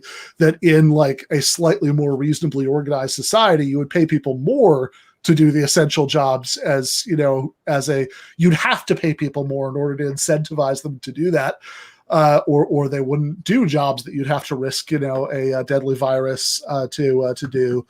It's really a sign of how desperate so many people are under capitalism, that they're willing to accept that arrangement. I'm very much looking forward to Debateception. By the way, I do hope he does come on and maybe he can critique us critiquing him. Yeah. You can watch his stream of him getting mad at us in the first hour. I hope he makes that, but not on stream, or else then we'd have to do another one on that. You're right. Yeah, I hope he watches this and makes fun of us for not eating on camera. What are these guys doing? They're just like respecting each other and looking attentive. This chumps, they don't have any power on screen. Yeah. Fair enough. Ndungo, thank you for the super chat. Roberto Unger would say that PMC are the class of workers, the economy has access to the knowledge economy. Yeah, I mean, I'm a little 50-50 on the PMC thing. Like it's a phrase I've certainly used in writing because I think it is useful and explanatory for some things. But I'm also a little leery because it's not a class distinction where class is understood in terms of relation to the means of production, which isn't just a sort of like, I know that saying that can kind of sound like a, sort of pointlessly pretentious nitpicking, like, I like my class analysis better on vinyl, but I think it actually matters because there are contexts where, like, look, I mean, if you're trying to organize like adjunct professors into a union, the last thing that you want is somebody to say, "Oh, I'm not a worker. I'm a middle class professional. I shouldn't be in a union." And you want to say, no, you really are a worker. And it's very, so I think it is important to make the sense that being in the so-called PMC, is still compatible either with being a worker or if you're like a doctor. So I think that's an important point. That said, I do think that the analytic category is useful for understanding a lot of how, like, the mindset of contemporary liberalism and things like that. So my sort of awkward thing, like I say this in the new book, is that, like, okay, you can maybe mentally substitute the word caste, for class, to make clear that it's still compatible either with being a boss or a worker, that distinction is in many contexts the one that's more important. But I mean, I understand what people are saying, and I've used it too, and I think it is a real and meaningful distinction. So I don't know. That's where I would awkwardly come down on that debate. But final thoughts, Brent. What I'd say overall, I expected to gain a few more ulcers than I actually did during the debate. I think I came out kind of hot at the beginning, but Destiny did seem to listen and was pretty effective so far in the debate. And Michael, like, I gotta say, like, just from a personal standpoint, maybe not like a debating critique standpoint, but just from what he had to talk about, he had thought this through in such detail that you don't see out of a lot of leftists. And I felt like, beyond, I suppose, the actual persuasiveness of his speech, it was clear he really knows what he's talking about, and he's put in a ridiculous amount of time to honing his ideas to this. And also, like, he really has like a voice made for radio. And I feel like his cadence was really, really strong. And I can see listening to him talk on like freaking NPR during like an hour and 45-minute car ride and getting out of that and feeling like really enlightened, like having listened to it. So I think I can really hand him props on that aspect of having a complete worldview, even though I disagree with a lot of his fundamental assumptions. Rob? Yeah, I basically agree. I think Albert has done pretty well here, considering this has covered a lot of ground already too, and mostly like he's done his points very well. He doesn't he hasn't spent a lot of time seeming flustered or exasperated, which stupidly is half of how you lose a debate, by seeming to be stuck for words at any time. Half the crowd will go like, oh, "He can't answer. he's losing. Like people have that kind of shallow appreciation of this. So whatever. And yeah, I think as we're watching this, the anecdotes are getting longer. Things are slowing down a little bit, but I don't really feel like I have a sense of this yet, because for most of this, Destiny is, he's been coming back frequently, but it's mostly him listening. Like we said earlier, this seems to be Albert's have to make his case. I assume anyway, that Destiny is going to come in and try to blow as many holes in this in the second half. So that may be where the ulcers happen, man. But this has been good. I mean, and again, like with all these debates, we're seeing what works and doesn't work, so we can be more successful when we debate people. But you're right. Yeah. Albert, in media may be better for the radio age. The YouTube medium demands a lot of other different skills and kinds of preparation than folks may be used to who are coming out of analog media. And also, too, when he refers back to the late beloved South End Press, which put out so many very good and valuable, Chomsky and Zinn and other books for many decades in the real dog days of the left in the neoliberal period. Like, it's not an unbelievably convincing example, because we're talking about a small publisher, like rotating whose turn it is to clean the bathroom this week. Like, a workplace with a dozen people and a chore wheel. I mean, it's fine. He's trying to establish the principle. I mean, I guess that's fine. But I feel like people are going to hear that and think, okay, yeah, but like smartphones are made by 200 businesses with a supply chain that snakes around the world. How are we going to, I'm not sure that example is going to do the heavy lifting of convincing a lot of people. But yeah, this is very far from, a shutout or a catastrophe. So I'll be interested to see how the second half comes out on the next episode of Argument Science Theater 3000. Argument Science Theater. Ben, you have to make that a shirt. Yeah, fair enough. So I will agree with you on that. My feeling is that he's coming into this, if he's trying to sell people and specifically sell Destiny's audience on socialism, because in the weird way, this is like very much old left, old media confronting like new media and new left, I guess, to a certain extent, because some people consider Destiny on the left. What he's doing there is from like a purely propagandistic standpoint. I feel like by getting into the weeds that he didn't paint a picture of a workplace that I would emotionally respond and want to work at. Like, I don't want to be working one job and then go and work another job and then go and work another job and then go to a meeting. And I think a lot of people, especially if they have no experience on the left and they don't understand this very specific critique he's trying to answer, they're not going to respond to that. Again, I don't think it was a blowout. And the other thing is that when Destiny does push back on him, like frickin' Albert is on it.